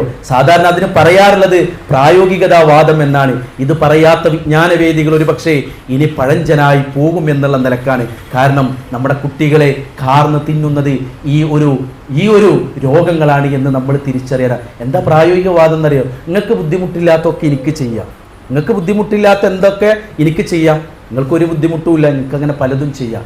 എനിക്ക് ബുദ്ധിമുട്ടുള്ള എന്തെങ്കിലും നിങ്ങൾ ചെയ്താൽ അതെനിക്ക് ഇല്ലാതേക്കും ചെയ്യാം. ഇതാണ് പ്രായോഗികതാവാദം. പെട്ടെന്നൊരു ഉദാഹരണം പറഞ്ഞാലേ നിങ്ങൾ ആലോചിച്ച് നോക്കിയും, ഞാൻ കള്ളുടിക്കണ്, എൻ്റെ വീട്ടിൻ്റെ അകത്തിരുന്നിട്ട് നിങ്ങൾക്ക് വല്ല ബുദ്ധിമുട്ടുണ്ടോ? അതുകൊണ്ട് എനിക്കതാവാന്നാണ്. അതിൻ്റെ ഒരു മറുവശം എന്താണെന്നറിയോ? അതിൻ്റെ മറുവശം എന്താ വെച്ചാൽ എനിക്ക് ബുദ്ധിമുട്ടുള്ളത് ഒഴിവാക്കാന്ന് പറഞ്ഞാലേ എൻ്റെ ബാപ്പിയമ്മയും പ്രായമായിട്ട് ഇങ്ങനെ വരികയാണ്.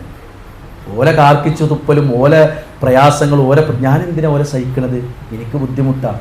കേരളക്കരയിൽ ഓൾഡ് ഏജ് ഹോമുകളെ കുറിച്ചുള്ള ചർച്ച ഇങ്ങനെ സജീവമായി വരിക. എവിടുന്നാ വരുന്നതെന്നറിയോ? എവിടുന്നും അല്ല, ഈ തോന്നിയാസത്തുനിന്നാ വരുന്നത്. നിങ്ങൾ ആലോചിക്കും, ഒരു ഗർഭിണിയായ ഒരു പെണ്ണ് ആലോചിക്കുകയാണ്, ഞാൻ ഈ കുട്ടിനെ 9 മാസവും ചില്ലാനും ദിവസവും ഗർഭം ചുമക്കണം, എത്ര പ്രയാസ. അവിടെ പ്രയാസം തീരുണ്ടോ? പ്രസവിക്കണം, എന്നിട്ട് കുട്ടിനെ പോറ്റാൻ എന്താ? അതുകൊണ്ട് എനിക്കിപ്പണ്ട് അബോർഷൻ ചെയ്ത വേറെ എന്തെങ്കിലും പ്രശ്നമുണ്ടോ? ഇല്ല കൂട്ടരെ. അതിൻ്റെ പേരാ ലിബറലിസം എന്ന് പറഞ്ഞാൽ. ഓട്ടിസം ബാധിച്ച ബുദ്ധിമാതിയുള്ള കുട്ടികളെ നമ്മൾ കാണാറുണ്ട്. ബാപ്പിയമ്മി വിചാരിക്കണം ഞങ്ങൾക്ക് ബുദ്ധിമുട്ടാണെന്ന്, ഒഴിവാക്കാന്നാണ്. അതിൻ്റെ പേരാണ് ലിബറലിസം. ഒന്ന്. രണ്ടാമത്തെ എന്താണെന്നറിയോ? രണ്ടാമത്തേത് സാധാരണ പറയാറുള്ളത് സ്വാതന്ത്ര്യവാദം എന്നാണ് പറയാറ്. സ്വതന്ത്രവാദം എന്നാണ് പറയാറുള്ളത്. എന്ന് പറഞ്ഞാൽ നമുക്ക് വേഗം മനസ്സിലാകും. സോഷ്യൽ മീഡിയകളിൽ ഇടപെടുന്ന ആളുകളാണ് നമ്മളെങ്കിൽ നമുക്ക് വേഗം മനസ്സിലാകും. തലയിൽ തട്ടയിടാത്ത പെൺകുട്ടികൾ ഇങ്ങനെ കോളേജിൽ നിന്ന് ഇങ്ങനെ ഇറങ്ങി വരിക, ഒന്നിന് മാത്രം പോകുന്ന പെൺകുട്ടികളാണ്. അപ്പം ഇങ്ങനെ മൈക്കും പിടിച്ചിട്ട് ചാനൽ ചർച്ചകൾ ഇങ്ങനെ പോയിട്ട് ചോദിക്കണം, അല്ല നിങ്ങൾക്ക് തലയിൽ തട്ടടണ്ടേ? അപ്പോൾ കുട്ടി പറയാണ്, തലയിൽ തട്ടമിടലൊക്കെ മതത്തിൻ്റെ കാര്യമല്ലേ, എൻ്റെ വ്യക്തി സ്വാതന്ത്ര്യത്തിൽ മതത്തെ ഞാൻ ഇടപെടാൻ സമ്മതിക്കാറില്ല, സമൂഹത്തെ ഇടപെടാൻ ഞാൻ സമ്മതിക്കാറില്ല, എൻ്റെ പേരൻസിന് ഞാൻ സമ്മതിക്കാറില്ല. അപ്പോൾ അതേ ചാനൽ ചർച്ചകൻ അപ്പുറത്ത് പോയിട്ട് വേറൊരു പെൺകുട്ടിയോട് ചോദിക്കുകയാണ്, ഞാൻ പച്ചക്ക് പറയുകയാണ്, നമ്മളിത് അറിയണം എന്നുള്ള നിലക്ക് തന്നെയാണ്. താങ്കളുടെ പെൺകുട്ടികളോട് ചോദിക്കുകയാണ്, നിൻ്റെ ഫ്രണ്ട് നിന്നോട് ലൈംഗികത ചോദിച്ചാൽ നിൻ്റെ അഭിപ്രായം എന്താ? അപ്പോൾ നമ്മളെ കുട്ടികൾ പറയാണ്, എനിക്ക് ഓക്കെ ആണെങ്കിൽ ഞാൻ ഓക്കെ പറയും, ഇല്ലെങ്കിൽ ഒഴിവാക്കും. അപ്പോൾ ചാനൽ ചർച്ചകൻ അടുത്ത ചോദ്യം, അപ്പം നിങ്ങൾക്ക് വിവാഹമൊന്നും വേണ്ടേ? വിവാഹമൊക്കെ അതിന് വേണം എന്നുള്ളത് മതം വെക്കുന്ന മാനദണ്ഡമല്ലേ? അതൊക്കെ സൊസൈറ്റി വെച്ചതല്ലേ? അതൊക്കെ സമൂഹം ഉണ്ടാക്കിയതല്ലേ? പേരൻസ് ഉണ്ടാക്കിയതല്ലേ? അതിലൊന്നും എനിക്ക് താല്പര്യമില്ല, ഇതെൻ്റെ വ്യക്തി സ്വാതന്ത്ര്യമാണ്. ഇതിനാ കൂട്ടരെ ലിബറലിസം എന്ന് പറയുന്നത്. ഇതിനാ ലിബറലിസം എന്ന് പറയും. മൂന്നാമത്തെ എന്താണെന്നറിയോ?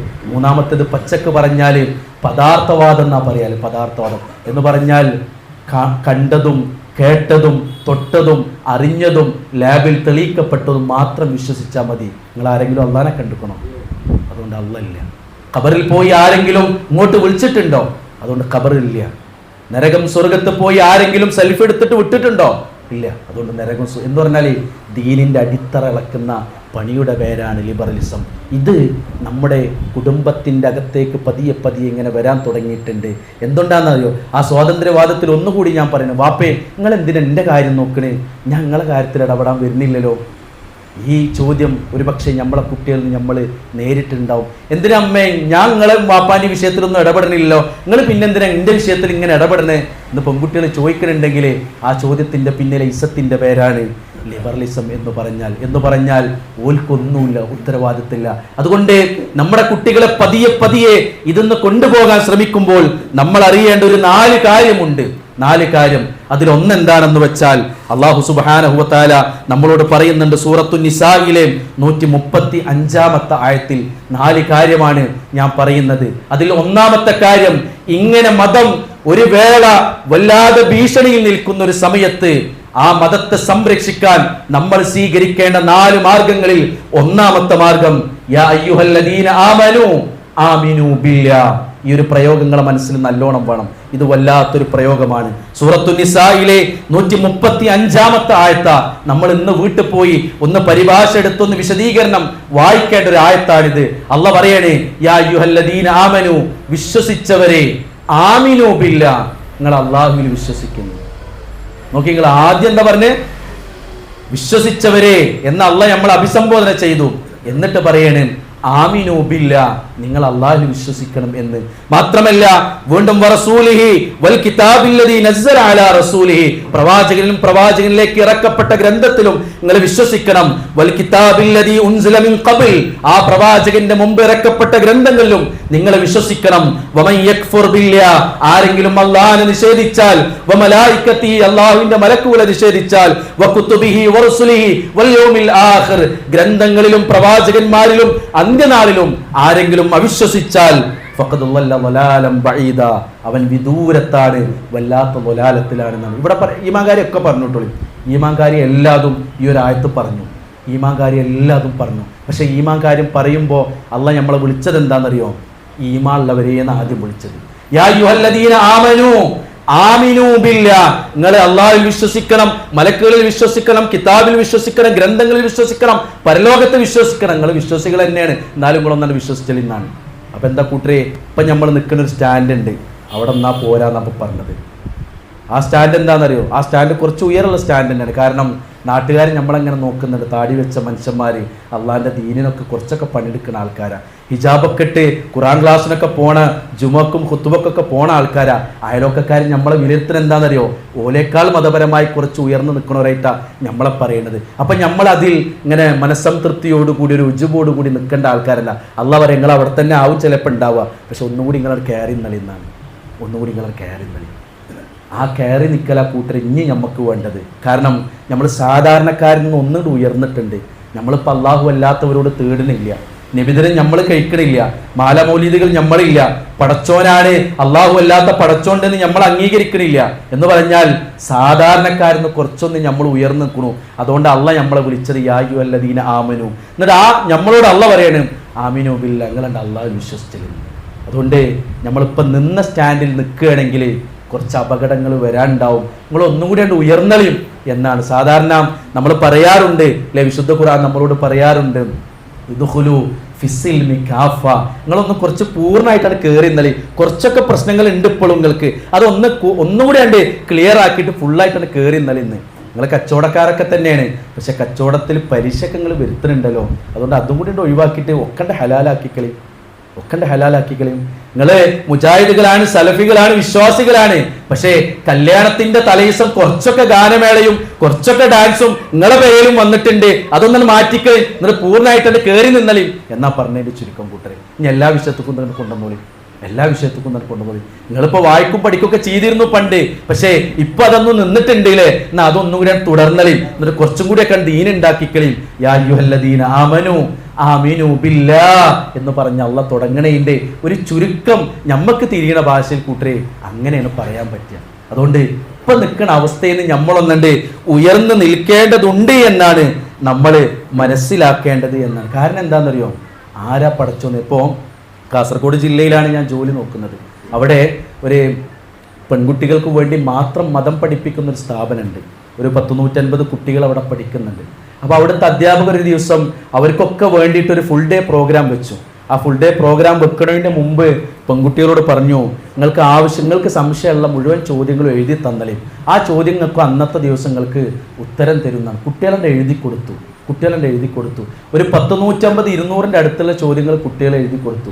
അത് അവരുടെ ഉസ്താദുമാർ അധ്യാപകർ അതിങ്ങനെ സോർട്ട് ചെയ്തിട്ട് ഒരു 5 ഫാക്കൽറ്റിനെ വിളിച്ചിട്ട് 5 ഫാക്കൽറ്റീസിന് ഇതിങ്ങനെ ഡിവൈഡ് ചെയ്ത് കൊടുത്തു. അതിൽ എനിക്കും കിട്ടിയിരുന്നു കുറച്ച് ചോദ്യങ്ങൾ. അതിൽ എനിക്കുള്ള ഒരു ചോദ്യം എന്താണെന്നറിയോ, സർ, എൻ്റെ കൂട്ടുകാരിയുടെ ചോദ്യമാണ്, പടച്ചുണ്ടോ, ഉണ്ടെങ്കിൽ ഒന്ന് സയൻറ്റിഫിക്കായി തെളിയിക്കാൻ പറ്റുമോ? ഇനി ഞാൻ ചോദിക്കുന്ന കൂട്ടരെ, നമ്മൾ ഒന്നിന് മാത്രം പോകുന്ന കോളേജിലും +1-നും +2-നും പോണ ഒരു കുട്ടി ഈ ഒരു ചോദ്യം നമ്മളോട് ചോദിച്ചാൽ നമ്മളെ നിലപാടെന്താവും? നമുക്കൊരു പക്ഷെ അതിൻ്റെ ഉത്തരം അറിയാം. പക്ഷെ നമ്മൾ എങ്ങനെ അത് അവരുടെ പ്രായത്തിനനുസരിച്ച് അത് പറഞ്ഞു കൊടുക്കുക? കൂട്ടരെ, ഈ ചോദ്യങ്ങൾ യുവതലമുറയിൽ നിന്ന്, പുതിയ തലമുറയിൽ നിന്ന് വരുന്നുണ്ട്. നമ്മളെ ചെറിയ നിങ്ങൾ കുട്ടികൾക്ക് ചോദിക്കാൻ അവസരം കൊടുത്താൽ ഒരു 3 വയസ്സും 4 വയസ്സൊക്കെ ആകുമ്പോൾ ഓലിങ്ങനെ ചോദിക്കുക എന്താണെന്നറിയോ, ആരാ പടച്ചത് ആകാശത്തെ? അപ്പോൾ നമ്മൾ പറയും അത് പടച്ചവനാണ്, അള്ളാഹുവാണ്. അങ്ങനെ അവൻ ചോദിക്കും. അങ്ങനെയാണെങ്കിൽ അള്ളാഹനെ ആരാ പഠിച്ചത്? കുട്ടികൾ ചോദിക്കുന്ന ചോദ്യങ്ങളാണ്. കുട്ടികൾ എങ്ങനെ നമ്മൾ ഉത്തരം പറയും? ഇവിടെ പുതിയ തലമുറയിൽ നിന്ന് പുതിയ ചോദ്യങ്ങൾ കടന്നു വരുമ്പോൾ നമ്മൾ നിൽക്കുന്ന സ്റ്റാൻഡിൽ തന്നെ നിന്നാൽ മതിയോ, അതല്ല കുറച്ചുകൂടി ഉയരേണ്ടതുണ്ടോ എന്ന് നമ്മളൊന്നറിയുക. കാരണം അതിനു മുമ്പേ അള്ളാഹുവിനെ കുറിച്ചൊരു ധാരണ നമ്മളെ മനസ്സിലുണ്ടാവണം. സാധാരണക്കാർക്കുള്ള ഒരു ധാരണ പോരെ നമ്മളെ മനസ്സിൽ. നിങ്ങൾ ആലോചിച്ചിട്ടുണ്ടോ? സൂറത്തു ത്വാഹയാണ് ഇവിടെ QHLS ഉണ്ട് എന്നാണ് ഞാൻ വിചാരിക്കുന്നത്. സൂറത്തു ത്വാഹയാണ് ഇപ്പോൾ നമുക്ക് കഴിഞ്ഞത്. സൂറത്തു ത്വാഹയിൽ ദീർഘമായി അള്ളാഹ് പറയുന്ന കഥ, 90 ആയത്തുകളിലൂടെ അള്ളാഹ് പറയുന്ന കഥ മൂസാ നബിയുടെ കഥയാണ്. മൂസാ നബിയുടെ കഥ തുടങ്ങുന്നത് മൂസാ നബിൻ്റെ ഉമ്മൻ്റെ കഥമ്പലാണ്. മൂസാ നബി ഉണ്ടാകുന്നതിന് മുമ്പുള്ള കഥ അള്ളാഹു പറഞ്ഞു തന്നെയുണ്ട് അതിൽ. നിങ്ങൾ ആലോചിച്ചിട്ടുണ്ടോ? കൈക്കുഞ്ഞ് ഇങ്ങനെ കിട്ടിയിട്ട് ആ അമ്മനോട് അള്ളാഹ് പറയണം കൊണ്ടുപോയി വെള്ളത്തിലിട്ടോന്ന്. ആരോടാ പറയുന്നതെന്നറിയോ? കൈക്കുഞ്ഞിങ്ങനെ പിടിച്ച് മാറിടത്തോക്കി ചേർത്ത് വെച്ച് അമ്മിഞ്ഞ പാല് കൊടുത്തുകൊണ്ടിരിക്കുന്ന, ഒരു വേള നിലത്തു വെക്കാൻ പ്രയാസപ്പെടുന്ന ആ സമയത്ത് ഒരു ഉമ്മയോട് അള്ളാഹ് പറയണേ കൊണ്ടുപോയി വെള്ളത്തിലിട്ടോന്ന്. വെള്ളത്തിലിട്ട എന്താ സംഭവിക്കുക എന്ന് നൈൽ നദിയുടെ നാട്ടുകാരിയായ ഉമ്മു മൂസക്ക് അറിയാം. വെള്ളത്തിലിട്ട എന്താ സംഭവിക്കുക എന്നുള്ളത്. പക്ഷേ കൊണ്ടുപോയി മാറിടത്തുനിന്ന് പറിച്ച് പെട്ടിയിലാക്കി കൊണ്ടുപോയി ഇട്ടതിൻ്റെ പിന്നിലുള്ള വികാരം എന്താണെന്നറിയോ? അള്ളയാണ് വലുത് എന്ന് മനസ്സിലാണ്ട് എഴുതി വെച്ചു. അത് സാധാരണക്കാരെ വിശ്വാസമല്ല കൂട്ടരെ, സാധാരണക്കാരെ വിശ്വാസമല്ല. അതുകൊണ്ട് അള്ളാനെ കുറച്ചുകൂടി നമ്മൾ മനസ്സിലേക്ക് രൂഢമൂലമാക്കേണ്ട ഒരു സമയമാണിത് എന്നാണ്. ഇബ്രാഹിം നബി അലൈഹി സ്വലാത്തു വസ്സലാം സ്വപ്നം കണ്ടു. ഇന്നി അറാ ഫിൽ മനാമി അദ്ബഹുക ഫൻദുർ മാദാ തറാ. മോനെ അറുക്കണം എന്നാണ്. അപ്പോൾ നിങ്ങളെൻ്റെ അർത്ഥോളി, നിങ്ങൾ അള്ളാഹ് പറഞ്ഞ പോലെ ചെയ്തോളിയും. രണ്ടാളും ഓക്കെ. മൂന്നാമത്തെ ഒരാളും കൂടി ഉണ്ടായിരുന്നില്ല കൂട്ടരെ അവിടെ. ആളെ പേരല്ലേ ഹാജറുമ്മ.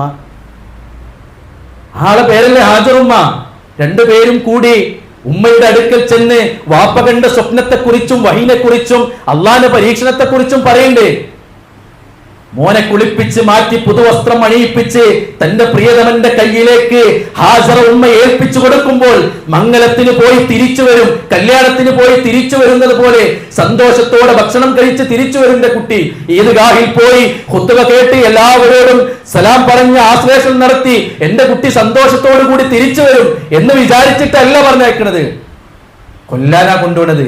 പ്രിയതമന്റെ കയ്യിലേക്ക് കുളിപ്പിച്ചു മാറ്റി ഇസ്മായിൽ എന്ന കാലങ്ങൾക്ക് ശേഷം ഉണ്ടായ അതേ കളികൊഞ്ചലുകൾ മാറാത്ത, ഒരു വേള സ്നേഹിച്ച് മതിവരാത്ത ആ പൊന്നുമോനെ പ്രിയതമന്റെ കയ്യിലേക്ക് കൊടുക്കുന്നത് കഴുത്തിൽ കത്തിവെക്കാനാ. എവിടുന്ന് കിട്ടിക്കൂട്ടരെ ആ ഈമാൻ? ആ ഈമാന്റെ പേരാണ് യാ അയ്യുഹല്ലദീന ആമനു ആമിനു ബില്ലാഹ്. വിശ്വസിക്കണങ്ങള് അള്ളാഹുവിൽ ആവർത്തിച്ച് പറഞ്ഞത്. ആ ഒരു വിശ്വാസം നമുക്ക് വേണ്ടത്. അല്ലാതെ സാധാരണക്കാരുടെ വിശ്വാസത്തിൽ നിന്ന് നമ്മളെന്നോ വിട്ടുക്കണു. ഉയർന്ന് ചിന്തിക്കേണ്ട കാലഘട്ടം നമ്മൾ പിന്നിട്ടിരുന്നു. ഒന്ന് നോക്കിയേക്കും കൂട്ടരെ, എത്ര കൊല്ലായി നമ്മൾ ആദർശം മനസ്സിലാക്കിയതെന്നൊന്നിങ്ങനെ എണ്ണിയേക്കും, കാലം കൂട്ടിയേക്കും നമ്മളെ. അതിനനുസരിച്ച് നമ്മുടെ മനസ്സിൽ പടച്ചറബിനെ കുറിച്ചുള്ള വലുപ്പം വന്നിട്ടുണ്ടോ എന്ന് നമ്മളൊന്ന് ആലോചിച്ചു നോക്കണം. അവിടെയാണ് അല്ലാഹു സുബ്ഹാനഹു വ തആലയെ കുറച്ചുകൂടിയൊക്കെ നമ്മുടെ മനസ്സിലേക്ക് നല്ലോണം നട്ടുപിടിപ്പിക്കേണ്ടതുണ്ട് എന്ന് നമ്മൾ പറയാൻ കാരണം അതുകൊണ്ട് അല്ലാഹു സുബ്ഹാനഹു വ തആലക്ക് തുല്യന്മാരായി പലരും വരുമ്പോൾ അവിടെ നിലപാടെടുക്കാൻ നമുക്ക് മടിയുണ്ടാവുന്നില്ല. അവിടെ നമ്മൾ നിലപാടെടുക്കുന്നുണ്ട്.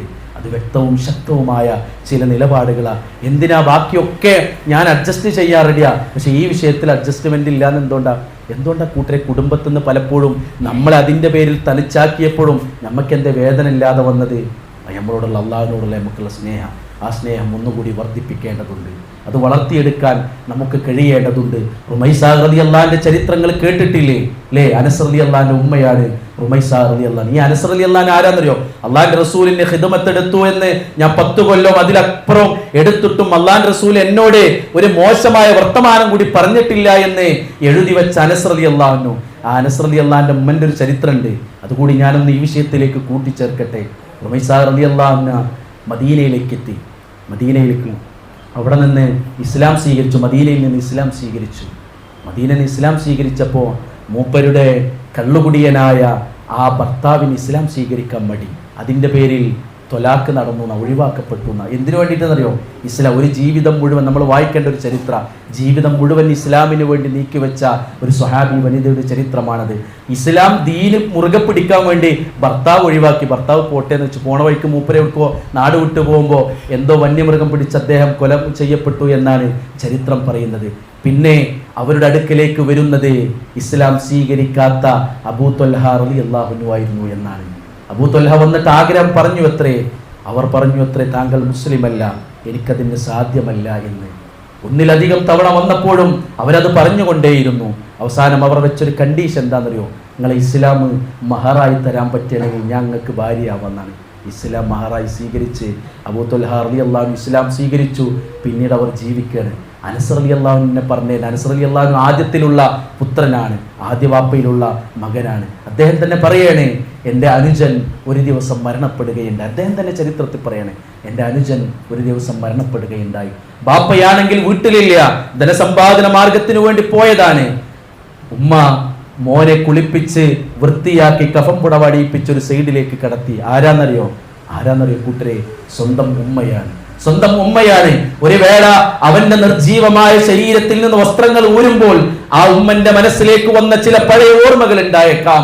കുഞ്ഞു പ്രായത്തിൽ അവനെ കുളിപ്പിക്കുമ്പോൾ അവൻ തട്ടിത്തെറിപ്പിച്ച വള്ളത്തിന്റെ ഓർമ്മകളും അവന്റെ കുസൃതികളും ഒരുപക്ഷെ ആ ഉമ്മന്റെ മനസ്സിലേക്ക് വന്നേക്കാം. ഇവിടെ അവന്റെ കുസൃതികളൊന്നുമില്ലാതെ അതെ ആ ജഡത്തിൽ നിന്ന് പതുക്കെ വസ്ത്രങ്ങൾ ഊരിയെടുത്ത് ആ ഉമ്മ കുളിപ്പിച്ച് വൃത്തിയാക്കി കഫം പുടവ അണിയിച്ച് ഒരു മൂലക്ക് കിടത്തി അബൂ ത്വൽഹത്തുൽ അൻസാരിയെയും കാത്തിങ്ങനെ ഇരിക്കുന്നുണ്ട്.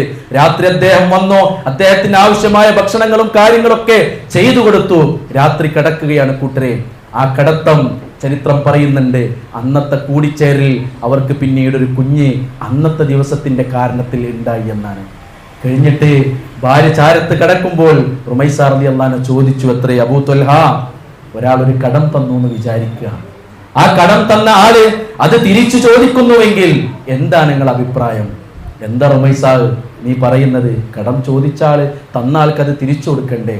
അല്ലാഹ് എടുത്തിരിക്കുന്നു കടമായി തന്ന നമ്മുടെ മോനാണ്. നിങ്ങൾ ആലോചിച്ചിട്ടുണ്ടോ? തൊട്ടതിനും പിടിച്ചതിനൊക്കെ ചീഞ്ഞും അതുപോലെ തന്നെ ദുഃഖിച്ചും ഡിപ്രഷനായും കഴിയുന്ന ഒരു തലമുറയെയല്ല ഇസ്ലാം വാർത്തെടുത്തിട്ടുള്ളത്. ഉന്മേഷമുള്ള, ഊർജ്ജസ്വലതയുള്ള, പ്രതിരോധങ്ങളെ തീർക്കേണ്ട, പ്രതികൂലമായ സാഹചര്യങ്ങളെ അനുകൂലമാക്കാൻ ധൈര്യം നൽകുന്ന ഒരു വിശ്വാസത്തിന്റെ ഉടമകളാണ്. ആ വിശ്വാസാണ് യാ അയ്യുഹല്ലദീന ആമനൂ ആമിനൂ ബില്ലാഹ്. അതുകൊണ്ട് തളരാൻ പാടില്ല കൂട്ടരെ. നമ്മൾ എന്ത് പരീക്ഷണങ്ങൾ കടന്നു വരുമ്പോഴും നിങ്ങൾക്കറിയോ, മനസ്സിൻ്റെ അകത്ത് പടച്ചോണ്ടെങ്കിൽ കൂട്ടരെ, പടച്ചോണ്ടെങ്കിൽ പിന്നെന്താ പേടിക്കാനുള്ളത്? അതുകൊണ്ട് ഒന്നാമത്തേത് നമ്മുടെ മതത്തെ സംരക്ഷിക്കാൻ നമ്മൾ വിശ്വാസത്തെ ഒന്ന് ഉറപ്പിക്കേണ്ടതുണ്ട് എന്നാ പറഞ്ഞതിന് ചുരുക്കം. ഞാൻ വേഗത്തിൽ പറഞ്ഞു പോകട്ടെ. രണ്ടാമത്തേത് എന്താണെന്നറിയോ? രണ്ടാമത്തെ ഈ ഉറച്ചു നിൽക്കലിനെ നമ്മൾ ചില ചിന്തകളും ചില ആലോചനകളൊക്കെ ഉണ്ട്. അങ്ങനെ ഉറച്ചിക്കണമെങ്കിൽ നമുക്ക് ചില ആലോചനകളും ചില പഠനങ്ങളൊക്കെ ഉണ്ടാകണം. അതെന്താ? വിശുദ്ധ ഖുർആൻ പറയുന്നുണ്ട് സൂറത്തുൽ അറാഫിലെ 185 ആയത്തിലൂടെ, അവലം യൻദുറു, അവർ നോക്കുന്നില്ലേ, അവർ ചിന്തിക്കുന്നില്ലേ, അവർ പഠിക്കുന്നില്ലേ, അവർ ഉറ്റാലോചിക്കുന്നില്ലേ? എന്തിനെക്കുറിച്ച്? ഫീ മലകൂത്തി സമാവാതി വൽ അർള്, ആകാശഭൂമികളുടെ ആധിപത്യത്തെ കുറിച്ച് അവർ ചിന്തിക്കുന്നില്ലേ? വമാ ഖലഖല്ലാഹു മിൻ ഷൈഇൻ, അല്ലാഹു പടച്ച എല്ലാ കാര്യത്തെ സംബന്ധിച്ചും അവർ ചിന്തിക്കുന്നില്ലേ? എന്നിട്ട് അള്ളാഹ് നമ്മളോട് ചിന്തിക്കാൻ പറഞ്ഞ മൂന്നാമത്തെ ഒരു വിഷയം ആ ആയത്തിലുണ്ട്. അതെന്താണെന്നറിയോ? അവരുടെ അവധി അവർക്ക് വന്നെത്താനായിട്ടുണ്ട് എന്നതിനെ കുറിച്ച് അവർ ആലോചിക്കുന്നില്ലേ എന്ന് പറഞ്ഞ മരണത്തെക്കുറിച്ച് അവർ ചിന്തിക്കണില്ലേ എന്നാണ്. കൂട്ടരെ, ഉറച്ചു നിൽക്കാൻ, മതം സംരക്ഷിക്കാൻ മരണചിന്ത രണ്ടാമത്തെ കാരണം, രണ്ടാമത്തെ ആയുധം നമ്മളടുത്ത്, രണ്ടാമത്തെ ആയുധം. കൂട്ടരെ, ആർക്കാ? പണ്ഡിതന്മാർ അവരുടെ കവിതകളിലൂടെ എഴുതാറുണ്ട്, ആരെങ്കിലും ബാക്കിയാകുമായിരുന്നുവെങ്കിൽ അള്ളാൻ്റെ റസൂലായിരുന്നു ബാക്കിയാകേണ്ടത് എന്നാണ്. പക്ഷെ അള്ളാൻ്റെ റസൂലും ലോകത്തുനിന്ന് വിട പറഞ്ഞു എന്ന്. ഉമർ റളിയല്ലാഹുവിന് സഹിക്കാൻ കഴിഞ്ഞില്ലല്ലോ. അബൂബക്കർ റളിയല്ലാഹു സ്ഥലത്തുണ്ടായിരുന്നില്ല, വേഗം ഓടിപ്പാഞ്ഞ് വരുന്നുണ്ട്, ഉൾക്കൊള്ളാൻ കഴിയുന്നില്ല. ആണുകൂട്ടരെ, ചില മരണങ്ങൾ അങ്ങനെയാണ്. അതുകൊണ്ട് പലപ്പോഴും എന്താ പ്രശ്നം എന്ന് ചോദിച്ചാൽ സാധ്യത കൂടുതലാണ് മരിക്കാൻ. പക്ഷെ എന്നാലും നമ്മൾ അന്വേഷിക്കുക എന്താണെന്ന് വെച്ചാൽ സാധ്യത ഇല്ലാതെയാക്കാനാണ്. പലപ്പോഴും നമ്മളൊക്കെ വിചാരം എന്താണെന്ന് വെച്ചാൽ മൂപ്പര് കടക്കൽ തുടങ്ങിയിട്ട് കുറേ ആയിക്കോളും, നമ്മളിത് പുറത്ത് പറഞ്ഞിട്ടില്ലെങ്കിലും നമ്മളെ മനസ്സിലാതാണ്. എന്നേക്കാൾ പ്രായമുള്ള എൻ്റെ വല്യാപ്പ ജീവിച്ചിരിക്കുന്നുണ്ട്, ഉമ്മ ഉണ്ട്, ബാപ്പുണ്ട്, അപ്പുറത്തെ അയലോക്കത്ത് ഒരുപാട് കാലമായി കിടക്കണ ആ താടി നരച്ച മനുഷ്യണ്ട്. ഇങ്ങനെയൊക്കെയാണ് നമ്മളെ മനസ്സ്. കാരണം നമ്മൾ സാധ്യതകളെ പതിയെ മറക്കുകയും സാധ്യതകളെ നമുക്ക് ജീവിക്കാൻ ഉണ്ടാക്കുകയും ചെയ്യാറാണ്. പക്ഷെ നിങ്ങൾ ആലോചിച്ച് നോക്കി, സത്യത്തിൽ എന്തിനാ ഒരു റോട്ടുമൊക്കൊന്നുണ്ട് ഇറങ്ങി തിരിച്ചു വരുമ്പോഴേക്കും നമ്മൾ ഒരു ആക്സിഡൻ്റെങ്കിലും കാണാത്ത, ഒന്ന് ഒരതെങ്കിലും ചെയ്യാത്ത, കാണാത്ത ഏതെങ്കിലും ദിവസം ഉണ്ടോ നമ്മുടെ ജീവിതത്തിൽ? ഉണ്ടോ കൂട്ടരെ? നിങ്ങളൊന്ന് ആലോചിച്ച് നോക്കി. എന്നിട്ട് നമ്മൾ അന്വേഷിക്കുക എന്താണെന്നൊരു സാധ്യതയാണ്. അവിടെ നമ്മൾ അറിയേണ്ട നമ്മുടെ മതത്തെ സംരക്ഷിക്കാൻ നമുക്കുള്ള രണ്ടാമത്തെ സംരക്ഷണ കവചം എന്ന് വെച്ചാൽ മരണചിന്ത എന്നുള്ളതാണ്. ഈ മരണചിന്ത ഉണ്ടാകണമെങ്കിൽ എന്താ വേണമെന്നറിയോ? നമ്മൾ ചില പഠന പരിസരങ്ങളിൽ ഉണ്ടാവണം. ആ പഠന പരിസരങ്ങൾ ഇത്തരം സെൻ്ററുകളാണ് നമുക്ക് ഒരുക്കി തരുന്നത്. നിങ്ങൾ ആലോചിച്ച് നോക്കിയും, ഖുതുബക്ക് നമ്മൾ കൃത്യസമയം പാലിച്ച് ഒരു നല്ല ഒരാഴ്ചക്കുള്ള ഒരു മരുന്ന് കിട്ടുന്ന രൂപത്തിലേക്ക് നമുക്ക് ഖുതുബക്ക് എത്താൻ കഴിഞ്ഞിട്ടില്ലെങ്കിൽ മരണചിന്ത ആഴ്ച നമുക്ക് ഉണ്ടാവില്ല. നിങ്ങൾ എഴുതി വെച്ചോളൂ. സ്ത്രീകൾക്ക് നിർബന്ധമൊന്നുമല്ല, വാജിബൊന്നുമല്ല, പക്ഷെ കാരണങ്ങളൊന്നും ഇല്ലാതെ നിങ്ങൾ വീട്ടിൻ്റെ അകത്ത് ഒരു വെള്ളിയാഴ്ച ജുമേൻ്റെ സമയത്ത് ചിലപ്പോൾ കാരണങ്ങളുണ്ടാവും, ചെറിയ മക്കളുള്ളവരുണ്ടാവും, അതല്ലാത്ത കുക്ക് ഉണ്ടാവും. കാരണങ്ങളൊന്നും ഇല്ലാതെ ഒരു ജുമക്ക് പോകാതെ ഇരിക്കാൻ നിങ്ങൾക്ക് കഴിയുണ്ടെങ്കിൽ അതിൻ്റെ അർത്ഥം എന്താണെന്നറിയോ? ചോർച്ച സംഭവിച്ചിട്ടുണ്ട് എന്നാണ്. ചോർച്ച സംഭവിച്ചിട്ടുണ്ട്. അതുകൊണ്ട് ആണുങ്ങളും ശ്രദ്ധിക്കേണ്ട എന്താ വെച്ചാൽ, ഒഴിഞ്ഞ ബൈക്കിൻ്റെ ബാക്കിലെ സീറ്റുമായിട്ട് ഇങ്ങോട്ട് പോകുമ്പോഴേ എന്നോടൊപ്പം ജീവിക്കുന്ന എൻ്റെ വിഴുപ്പലക്കുന്ന ഒരുത്തി വീട്ടിലുണ്ടല്ലോ, ഓളയും കൂടി എൻ്റെ ഒപ്പം സ്വർഗത്തിലേക്ക് എത്തിക്കാൻ ഓളീ സീറ്റിലേക്ക് ഇരുന്നോട്ടെ എന്നൊന്ന് ആലോചിക്കാനുള്ള ഒരു മനസ്സും നമുക്കൊക്കെ ഉണ്ടാവണം. അതുകൊണ്ട് ഖുതുബ മിസ്സാക്കി കണ്ടുള്ള ഒരു കളി നമ്മളൊന്ന് വന്നാലേ ഈ സംരക്ഷണ കവചമൊക്കെ പോവും. ഖുർആൻ ക്ലാസ്സാണ്, മറ്റൊന്ന് QHLS ആണ്, ഇവിടെ നടക്കുന്നുണ്ടാവും. ഖുർആൻ ക്ലാസ് പങ്കെടുത്തില്ല, നിങ്ങൾ എഴുതി വെച്ചോളിട്ടോ. ഞാനിന്നും ആലോചിക്കണം എന്താണെന്ന് വെച്ചാൽ, ഒരു 5-6 മാസം മുമ്പ് സുബീസ്കാരം കഴിഞ്ഞ് സുബീക്ക് പങ്കെടുക്കണ എല്ലാവരും പാടെ ഇങ്ങനെ നടന്നിട്ടൊരു ചായ കുടി ഉണ്ട്. എല്ലാ നാട്ടിലും ഉണ്ടാവും അത്. ഇങ്ങനെ ചായ കുടിച്ചിങ്ങനെ ഇരിക്കുമ്പോൾ, ഒരു റിക്ക് കുടിച്ചിങ്ങനെ ഇരിക്കുമ്പോൾ ആ നാട്ടിൽ നിന്ന് ഒരു വിളി ഇങ്ങനെ വരുന്നത്. പാലക്കാട് അങ്ങ് പറളി എന്നാണ്. പറളി എന്ന് പറഞ്ഞാൽ മുജാഹിദ് മഹല്ലാണ്. കാലങ്ങളായി മുജാഹിദ് പാരമ്പര്യമുള്ള ഒരു മഹല്ലാണ്. അവിടുന്ന് ഒരു കൂട്ടുകാരൻ വിളിക്കുകയാണ്, ഒരു പ്രശ്നം ഉണ്ടെന്ന്. എന്താ പ്രശ്നം എന്ന് വെച്ചാൽ ഒരു പെൺകുട്ടിൻ്റെ പ്രശ്നമാണ്. ഒരു അന്യമതസ്ഥൻ്റെ ഒപ്പമാണ് ഇപ്പോൾ ഉള്ളത്, ഇങ്ങനെ ഒരു ഇതുണ്ട്, നമ്മളെ കുടുംബമാണെന്ന്. അപ്പോൾ ഞാൻ ചോദിച്ചു എന്തേ കാരണം എന്ന്. പണ്ട് ഓളെ വാപ്പിയും ഇങ്ങനെ QHLSന് വരാറുണ്ട്, ഖുർആൻ ക്ലാസ്സിന് വരും. അപ്പോൾ നമ്മൾ ചോദിക്കും, ഡിഗ്രിക്ക് പഠിക്കണ കുട്ടിയില്ലേ, ഓളെ കാണില്ലല്ലോ, എന്താ ഇപ്പോൾ ഓള് ഖുർആൻ ക്ലാസ്സിന് വരുന്നില്ലേ? അപ്പോൾ വാപ്പിയും പറയാറെന്താ വെച്ചാൽ, ഓള് കുറേ ദൂരത്താ പഠിക്കണത്, ഓളിങ്ങനെ യാത്രയൊക്കെ ചെയ്ത് വരുമ്പോൾ ക്ഷീണിച്ച് പിന്നെ ഓൾക്ക് വരാൻ കഴിയൂല എന്നാണ്. അങ്ങനെ ആദ്യമൊക്കെ ഞങ്ങളിങ്ങനെ ചോദിച്ചിരുന്നു. പിന്നെ ഞങ്ങളെ ലിസ്റ്റിൽ തന്നെ ഓള് മിസ്സായി. ഇപ്പം ഞങ്ങളിതാ കുറേ കാലം കഴിഞ്ഞ് കേൾക്കണ എന്താന്ന് വെച്ചാൽ, ഇങ്ങനത്തെ ഒരു വാർത്തയാണ്, ബാപ്പ ഇപ്പോൾ നാട്ടിലും ഇല്ല, ബാപ്പ അറിഞ്ഞിട്ടുമില്ല, എങ്ങനെ ഇപ്പം ഇതൊന്ന് നൈസാക്കി ഊരിയെടുക്കാൻ പറ്റുകയെന്നാണ് ചോദിച്ചത്. അതുകൊണ്ട് കൂട്ടരെ എഴുതി വെച്ചോളി. പഠന പരിസരത്ത് നമ്മളില്ലെങ്കിൽ നമ്മളെ കുട്ടികൾക്ക് സിയാർ ഉണ്ടാവും, ആഴ്ചയിൽ ഒരു ദിവസം 1 മണിക്കൂർ സിയാർ ഉണ്ടാവും, കണ്ടിന്യൂയിങ് റിലീജിയസ് എഡ്യൂക്കേഷൻ. അത് കൊടുക്കാൻ പല തടസ്സങ്ങളും ഇന്ന് ദുനിയാവിലുണ്ട്, പല തടസ്സങ്ങളുണ്ട്. ആ തടസ്സങ്ങളൊക്കെ അഡ്ജസ്റ്റ് ചെയ്യേണ്ട ആൾക്കാർ നമ്മളാ. ഓല അവിടെ എത്തിയിട്ടില്ലെങ്കിൽ വേറെ എവിടുന്ന കിട്ടുക? അതുകൊണ്ട് പഠന പരിസരങ്ങളിൽ നമ്മൾ ഉണ്ടാവണം. പീസ് റേഡിയോയും നമ്മുടെ പഠന സംവിധാനങ്ങളും നമുക്കുണ്ടാവണം. രണ്ടാമത്തത് അതാണ്. മൂന്നാമത്തേത് ഞാൻ പറയുന്നത്, അള്ളാഹുമായുള്ള ബന്ധം കാത്തു സൂക്ഷിക്കണം. ആ ബന്ധം ഇബാദത്തുകളിലൂടെയാണ്. ഇബാദത്തു. എൻ്റെ സംസാരം ദീർഘിപ്പിക്കുന്നില്ല എന്നാണ് ഞാൻ മനസ്സിലാകുന്നത്. നിങ്ങൾക്ക് മുഷിയുന്നു എന്ന് തോന്നിയാൽ ഞാൻ നിർത്തും. മൂന്നാമത്തെ കാര്യം പറയട്ടെ, അള്ളാഹുമായുള്ള ബന്ധം കാത്തു സൂക്ഷിക്കല. ആ ബന്ധം എങ്ങനെയെന്നറിയോ? അത് ഇബാദത്തിലൂടെ. കാരണം എന്താ? അഖിമിസ് സ്വലാത്ത ലിദിക്രി, എന്നെ ഓർക്കാൻ വേണ്ടി നിങ്ങൾ നിസ്കരിക്കുകയും. എന്നെ ഓർക്കാൻ വേണ്ടിയിട്ട് നിസ്കരിക്കുവിൻ. ബന്ധം നോമ്പെടുക്കാൻ പറഞ്ഞപ്പോൾ ലഅല്ലക്കും തത്തഖൂൻ, നിങ്ങൾക്ക് സൂക്ഷ്മത ഉണ്ടാകാൻ വേണ്ടിയിട്ട് നിങ്ങൾ എന്ത് ചെയ്യും? നോമ്പെടുക്കുന്ന പറഞ്ഞു. വെള്ളിയാഴ്ച ദിവസം ജുമാക്ക് വിളിച്ചപ്പോൾ അള്ളാഹ് പറഞ്ഞത് ഫസ്ഔ ഇലാ ദിക്രില്ലാ, അള്ളാഹുവിന്റെ സ്മരണയിലേക്ക്. അപ്പൊ ഇബാദാത്തുകളാണ് അള്ളാഹുമായുള്ള ബന്ധം സ്ഥാപിക്കാൻ നമുക്കെടുക്കുന്നത്. കൂട്ടരെ, നിസ്കാരം നമുക്കൊക്കെ കൃത്യത ഉണ്ടാവും. നമ്മളെ കുടുംബത്തിൻ്റെ അകത്തെ ഒന്നിന് മാത്രം പോകുന്ന ആൺകുട്ടി സുബീക്ക് കടന്നുറങ്ങുന്നുണ്ടെങ്കിലേ ബർക്കത്തൊന്നും ഉണ്ടാവില്ല കൂട്ടരെ. നാടിനും അപമാനമാണ്, നാടിനും പ്രശ്നമാണ്, കുടുംബത്തിനും പ്രശ്നമാണ്. എഴുതി വെച്ചോളി. ഭർത്താക്കന്മാർ കിടന്നുറങ്ങുന്ന വീടുകളുണ്ടെങ്കിൽ ഭാര്യമാർക്ക് നിക്കപ്പുറതി ഉണ്ടാവാൻ പാടില്ല. ഈമാനുള്ള ഭാര്യമാർക്ക്. നേരെ തിരിച്ചും അങ്ങനെ തന്നെയാണ്. സുബഹിന്റെ സമയത്ത് കിടന്നുറങ്ങുന്ന പെണ്ണുങ്ങളുള്ള വീടുകൾ അപകട കൂട്ടരെ, അപകട. നിസ്കാരത്തിന്റെ പ്രശ്നം എന്താണെന്നറിയോ? ഒരു നിശ്ചിത സമയം വരെ എത്തിക്കഴിഞ്ഞാൽ പിന്നെ നമുക്ക് ഉപദേശിക്കാൻ പറ്റൂല നമ്മളെ കുട്ടികളെ. ഞാൻ ഈ റൂട്ടൊന്ന് പറയാം എന്ന് പറഞ്ഞാൽ, നിസ്കാരം മിസ്സാണ് റൂട്ട് എങ്ങനെയെന്നറിയോ? ആദ്യം ജമാഅത്തിന്റെ ഓർഡർ നഷ്ടപ്പെടും. ഞാൻ ഇതിങ്ങനെ പറഞ്ഞു പോണേ, നമ്മളെ അനുഭവം നമ്മളെ കുടുംബത്തിന്റെ അകത്തും അപ്പുറത്തേക്കും ഇപ്പുറത്തേക്കും നമ്മളൊരു പുതുതലമുറക്കൊന്നും ഇങ്ങനെ നോക്കിയാൽ മതി. വെറുതെ ഒന്നിങ്ങനെ മനസ്സിലേക്ക് കൊണ്ടുവന്നുള്ളൂ, നമ്മളെ കാര്യം കൊണ്ടുവന്നോളി. ഒന്നെന്താന്ന് വെച്ചാൽ ജമാഅത്ത് നഷ്ടപ്പെടൽ തുടങ്ങും. ജമാഅത്തിന്റെ ഓർഡർ ഇങ്ങനെ പോകും. ചില ജമാഅത്തൊന്നും കിട്ടൂല. ഒന്നാമത്തെ പോക്ക് അതാണ്. നമ്മൾ വിചാരിക്കും അതല്ലേന്ന്. അതല്ല, അത് അവസാനത്തെ നിൽക്കുള്ളൂ. അപ്പൊ ആദ്യം അതാ പോവാ. അടുത്തത് എന്താണെന്നറിയോ? ചില വക്തുകൾ മിസ്സാവും. ലുഹറിന്റെ സമയത്തൊന്നും അല്ല ചിലപ്പോൾ നിസ്കരിക്കുക, അസറിന്റെ സമയത്തേക്ക് എത്തും. അത് ഉദറുണ്ടായതൊക്കെ യാത്രയിൽ മറ്റൊന്നും അല്ല കേട്ടോ. വക്തുകൾ മിസ്സാവും. നിസ്കാരമുണ്ട്, 5 നേരം നിസ്കാരമുണ്ട്, പക്ഷെ വക്തുകൾ മിസ്സാവും. സുബഹിന്റെ ഒക്കെ ചിലപ്പോൾ സൂര്യൻ ഉദിച്ച് കഴിഞ്ഞിട്ടൊക്കെ നിസ്കരിക്കുന്നുണ്ടാവും. വക്തുകൾ കിട്ടൂല. അവിടെ നിന്നാണ് മിസ്സായി തുടങ്ങുക. വക്തുകൾ പോകും. പിന്നെ അടുത്തത് എന്താണെന്നറിയോ? ആ അടുത്തത് എന്താണെന്ന് വെച്ചാൽ ഒരു 1-2 വക്തൊക്കെ കിട്ടും, ബാക്കിയൊക്കെ എല്ലാറ്റും പാടെ കൂട്ടിയടിക്കൽ തുടങ്ങും.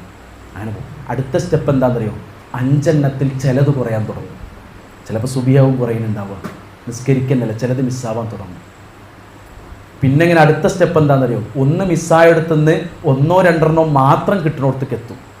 1-2 മാത്രം കിട്ടുന്നിടത്തേക്ക്. അടുത്ത സ്റ്റെപ്പ് എന്താണെന്നറിയോ? ആഴ്ചയിൽ ചിലപ്പോൾ ഒരു 1-2 ഉണ്ടാവും. അതിൻ്റെ അടുത്തത് ആഴ്ചയിൽ ഒന്നും ഇല്ലാതായി തുടങ്ങും. പിന്നെ ജുമാമക്ക് എടുക്കുക. മാസത്തിൽ 4 എണ്ണത്തിൽ 1 ചിലപ്പോൾ ഇങ്ങനെ മിസ്സായി തുടങ്ങും. പിന്നെ അടുത്തേക്ക് ഇങ്ങനെ കിടക്കും. ഇനി നമ്മളെ കുട്ടികൾ നോക്കി, ഈ അവസാനത്തെ സ്റ്റെപ്പ് എത്തി എന്താ പ്രശ്നം എന്നറിയോ? മൂർച്ഛിച്ചിട്ടുണ്ടാവും, മൂത്തിട്ടുണ്ടാവും. നമ്മൾ പറയും മൂത്തിട്ടുണ്ടാവും. പിന്നെ ഉപദേശിച്ചാലും നന്നാക്കാൻ പറ്റൂല. അതുകൊണ്ട് ആദ്യം മുതൽ അല്ലാഹു സുബ്ഹാനഹു വ തആല റസൂലുള്ളാഹിയോട് കൽപ്പിച്ചൊരു കൽപ്പന എന്താണെന്നറിയോ?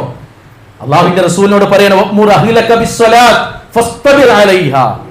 നബി, നിങ്ങളെ കുടുംബത്തിനെ, കുടുംബം എന്ന് പറഞ്ഞാൽ ആദർശ ബന്ധുക്കളും അതിൽ പെടുന്നാണ് പണ്ഡിതന്മാർ പറയും. നിങ്ങളെ കുടുംബത്തെ നിസ്കാരം കൊണ്ട് കൽപ്പിക്കണം.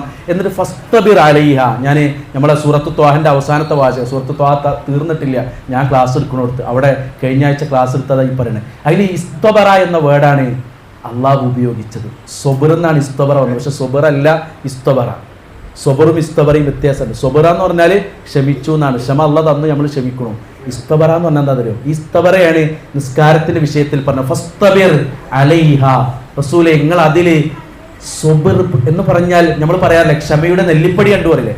അതായത് പരിശീലിച്ച് ക്ഷമിച്ച് പരിശീലിച്ച് ഉണ്ടാക്കിയെടുക്കേണ്ടത്. ആ വിഷയമാണ് നിസ്കാരത്തിൽ പറഞ്ഞത്. നിസ്കാരം എന്ന് പറഞ്ഞാൽ പരിശീലിച്ച് ക്ഷമിച്ച് അങ്ങേ അറ്റത്തേക്ക് എത്തണം എന്നാണ്. അതുകൊണ്ടാണ് അള്ളാഹുവിന്റെ റസൂല് ഫാത്തിമ ബീവിയെയും ഭർത്താവ് അലിയാരി തങ്ങളെയും സുബിക്ക് വേണ്ടിയിട്ടല്ലാട്ടുള്ളൂ, രാത്രി നിസ്കാരത്തിന് വേണ്ടിയിട്ട് വിളിച്ചുണർത്തിയെന്നാണ്. ആദ്യം വിളിച്ചുണർത്തിയിട്ട് റസൂലുള്ള പോയി എന്നാണ്. റസൂലുള്ളാഹിന്റെ നിസ്കാരമൊക്കെ കഴിഞ്ഞു വന്നപ്പോൾ അലി റളിയല്ലാഹു ഇങ്ങനെ കണ്ണും തിരുമ്മി ഇങ്ങനെ ഇരിക്കത്രേ. അപ്പോൾ അലി റളിയല്ലാഹു വീണ്ടും വിളിച്ചു അത്ര, നിസ്കരിച്ചിട്ടില്ലേന്ന്. അപ്പോൾ മൂപ്പരൊരു ഡയലോഗ് അടിച്ചു അത്രേ, അള്ളാഹ് വിചാരിച്ചാൽ ഞങ്ങൾ നിസ്കരിച്ചോളുന്നു. അപ്പോൾ റസൂലുള്ള തൊടമ്മ കയ്യും അടിച്ചിട്ടാണ് പോയി എന്നാണ്. ഇത് ഞാൻ പറഞ്ഞത് എന്തിനാന്ന് വെച്ചാൽ കുറേ ഗുണപാഠങ്ങൾ നമുക്കതിലുണ്ട്. പക്ഷേ സ്വന്തം പെണ്ണിന്, സ്വന്തം മകളെ കല്യാണം കഴിച്ച ഭർത്താവിനെ സുബീക്കല്ലാട്ടോളി രാത്രി നിസ്കാരത്തിന് വിളിച്ചുണർത്തുന്ന ഒരു ചര്യ അള്ളാഹുവിന്റെ റസൂലിന്റെ ജീവിതത്തിൽ ഉണ്ടായിരുന്നു. നിസ്കാരം ചില്ലറക്കാരില്ല. അതുകൊണ്ട് എന്തുകൊണ്ടാ 7 വയസ്സ് മുതൽ അത് കണ്ടു തുടങ്ങിയിട്ട് അവർ കൽപ്പിച്ചോളും. 7 മുതൽ 10 വയസ്സാൽ നിങ്ങൾ അടിച്ചോളുമെന്ന് കൽപ്പന എന്താ കൂട്ടരെ? അത് ചില്ലറക്കാരില്ല. അത് പോയാൽ എന്ത് ചെയ്തു? ദീനിന്റെ വലിയൊരു ഭാഗം പോകും. അതുകൊണ്ട് മതത്തിന്റെ സംരക്ഷണത്തിൽ വളരെ പ്രധാനപ്പെട്ട ഒരു ഘടകം ഇബാദാത്തുകളുടെ കൂട്ടത്തിലെ സ്വലാത്തിനുണ്ട് എന്ന് നമ്മൾ അറിയുക. മറ്റൊന്ന് സംരക്ഷണം എന്താണെന്ന് ദിക്റുകളാണ്. നിങ്ങൾ ആലോചിച്ചിട്ടുണ്ടോ? റസൂലുള്ള പറഞ്ഞു, നമുക്ക് അറിയണതാണ് കേട്ടോ. റസൂലുള്ള പറഞ്ഞു, വീട്ടിലേക്ക് കയറി വരുമ്പോൾ നിങ്ങൾ ബിസ്മില്ല ചൊല്ലണമെന്ന്. നിങ്ങൾ ആലോചിച്ച് നോക്കി, ഇന്ന് നമ്മൾ വീട്ടിൽ നിന്ന് ഇറങ്ങി വീട്ടിലേക്ക് കയറിയ നിരവധി സമയങ്ങളുണ്ട്. നമുക്ക് എത്ര ആൾക്കത് ഓർമ്മ വന്നിട്ടുണ്ടാവും? നമുക്കറിയാത്ത ദിക്റല്ലല്ലോ അത്. എന്നിട്ട് നമ്മളെന്താ മറന്നത്? അതെ, അതിനൊരു പ്രത്യേകത ഉണ്ട്. ബിസ്മില്ല എന്ന് ചൊല്ലി ഒരാൾ വീട്ടിന്റെ അകത്തേക്ക് കയറിയ പിശാച് തിരിഞ്ഞെന്ന് ബാക്കിയുള്ളവരോട് പറയത്രേ, ഇവിടെ എല്ലാം കഴിഞ്ഞു, ഇവിടെ അക്കോമഡേഷൻ എല്ലാം പോവുകയെന്ന്. ഓലണ്ട് ഇറങ്ങി പോകുന്ന ഭക്ഷണം കഴിക്കുമ്പോൾ ബിസ്മില്ല ചൊല്ലിയാൽ ഇവിടെ നിന്ന് ഫുഡും ഇല്ലാട്ടോളി, സ്ഥലം വിട്ടോളി എന്നാണ്. ബിസ്മില്ല ചൊല്ലാതെ വീട്ടിൽ കയറി അവിടെ ആരുണ്ട്? ഭാര്യയും ഭർത്താവും ഒച്ചപ്പാടാണ്, മക്കളും വാപ്പി ഈഗോ പ്രശ്നമാണ്, ആകെ പ്രശ്നങ്ങളാണ് കുടുംബത്തിന്റെ അകത്ത് എന്നൊക്കെ പറയുമ്പോഴേ പരിഹാരം നമ്മളെ കയ്യിലുണ്ട്. എന്താണെന്നറിയോ? അവിടെ ശൈത്താനുള്ളത്, ഇബ്ലീസാണുള്ളത്. ഓനെ ഇറക്കി വിടാനുള്ള പണി അള്ളാന്റെ റസൂൽ ദിക്ർ കൂടെ പഠിപ്പിച്ചാൽ നോക്കണോ? നമ്മുടെ മതം സംരക്ഷിക്കാനാണ്. പുറത്തേക്ക് ഇറങ്ങുമ്പോ പറഞ്ഞു ബിസ്മില്ലാ തവക്കൽതു അലല്ലാഹ് ലാ ഹൗല വലാ ഖുവത ഇല്ലാ ബില്ലാഹ്. നമ്മൾ ചോദിച്ച എല്ലാവരും ചൊല്ലും കൂട്ടരെ, പക്ഷേ അധികം ആളുകളും മറന്നു പോകാറുണ്ട്. എന്താണെന്നറിയോ? സ്ത്രീകളെ, ഭർത്താക്കന്മാർ രാവിലെ വീട്ടിൽ നിന്ന് ധനസമ്പാദനത്തിന് ഇറങ്ങുമ്പോഴേ നിങ്ങൾ അല്ല കാക്കേ നിങ്ങളത് ചൊല്ലിയെന്ന് ചോദിച്ചാൽ എന്താണെന്നറിയോ? നിങ്ങൾക്ക് മൂപ്പര് കൊണ്ടുവന്ന് നിങ്ങളെ വായിൽ വെച്ച് വരുന്ന ഉരുളയിൽ ഹറാമില്ലാതിരിക്കും. പ്രിയപ്പെട്ട ഉമ്മമാരെ, കോളേജിലേക്കും സ്കൂളിലേക്കും പോകുന്ന ആൺകുട്ടികളും പെൺകുട്ടികളും ഇങ്ങനെ ഇറങ്ങുമ്പോൾ എടാ എടി അതൊന്നാൻ ചൊല്ലിക്കാലട്ടോ എന്ന് ഓർമ്മപ്പെടുത്തിയാലേ അവർ പോയ അതേ ശുദ്ധതയിൽ തിരിച്ചു വരും. പിറ്റേ ദിവസം അലക്കുമ്പോൾ നമ്മുടെ മക്കളുടെ ആൺകുട്ടികളുടെ പോക്കറ്റിൽ നിന്ന് കാണാൻ പാടില്ലാത്തതൊന്നും കാണില്ല. നമ്മുടെ പെൺകുട്ടി മനസ്സും ശരീരവും ശുദ്ധമായി തിരിച്ചു വരും. കാരണം റസൂലുള്ള പറഞ്ഞു, ആ ദിക്ർ ചൊല്ലിയാൽ പറയപ്പെടുമത്രേ, നിനക്കതു മതി, നിനക്ക് സംരക്ഷണം ലഭ്യമായിരിക്കുന്നു. ആ പിശാച് തിരിച്ചുപോയി ബാക്കിയുള്ള പിശാചുക്കളോട് പറയുമത്രേ, ആ ദിക്ർ ചൊല്ലിയ ഓനെ ഞാൻ എങ്ങനെ വഴിപിഴപ്പിക്കുമെന്ന്. നിങ്ങളൊന്ന് ആലോചിക്കും. അള്ളാഹുമായുള്ള ബന്ധം സ്ഥാപിക്കാൻ ഇബാദാത്തുകളാണ്. ആ ഇബാദാത്തുകൾ നമുക്ക് പ്രൊട്ടക്ഷൻ ഒരുക്കുന്നുണ്ട് മതപരമായി എന്നാണ് ഇസ്ലാം നമ്മളോട് പഠിപ്പിച്ചിരുന്നത്. നാലാമത്തെ കാര്യം കൂടി പറഞ്ഞ് ഞാൻ അവസാനിപ്പിക്കും കൂട്ടരെ. നാലാമത്തെ കാര്യം എന്താണെന്നറിയോ? ഞാനൊരു മുസ്ലിമാണെന്ന് എല്ലായിടത്തും പറയലാണ്. നാലാമത്തെ എൻ്റെ മതത്തെ സംരക്ഷിക്കാനുള്ള നാലാമത്തെ എനിക്കുള്ള പ്രൊട്ടക്ഷൻ. നിങ്ങൾ ആലോചിച്ചൊക്കെ, നമ്മളെല്ലായിടത്തും മുസ്ലിങ്ങളാവണുണ്ടോ? ഇല്ലെങ്കിൽ നമുക്ക് സംരക്ഷണം ഒരു ഭാഗം ചോർച്ച തുടങ്ങിയിട്ടുണ്ടാവും.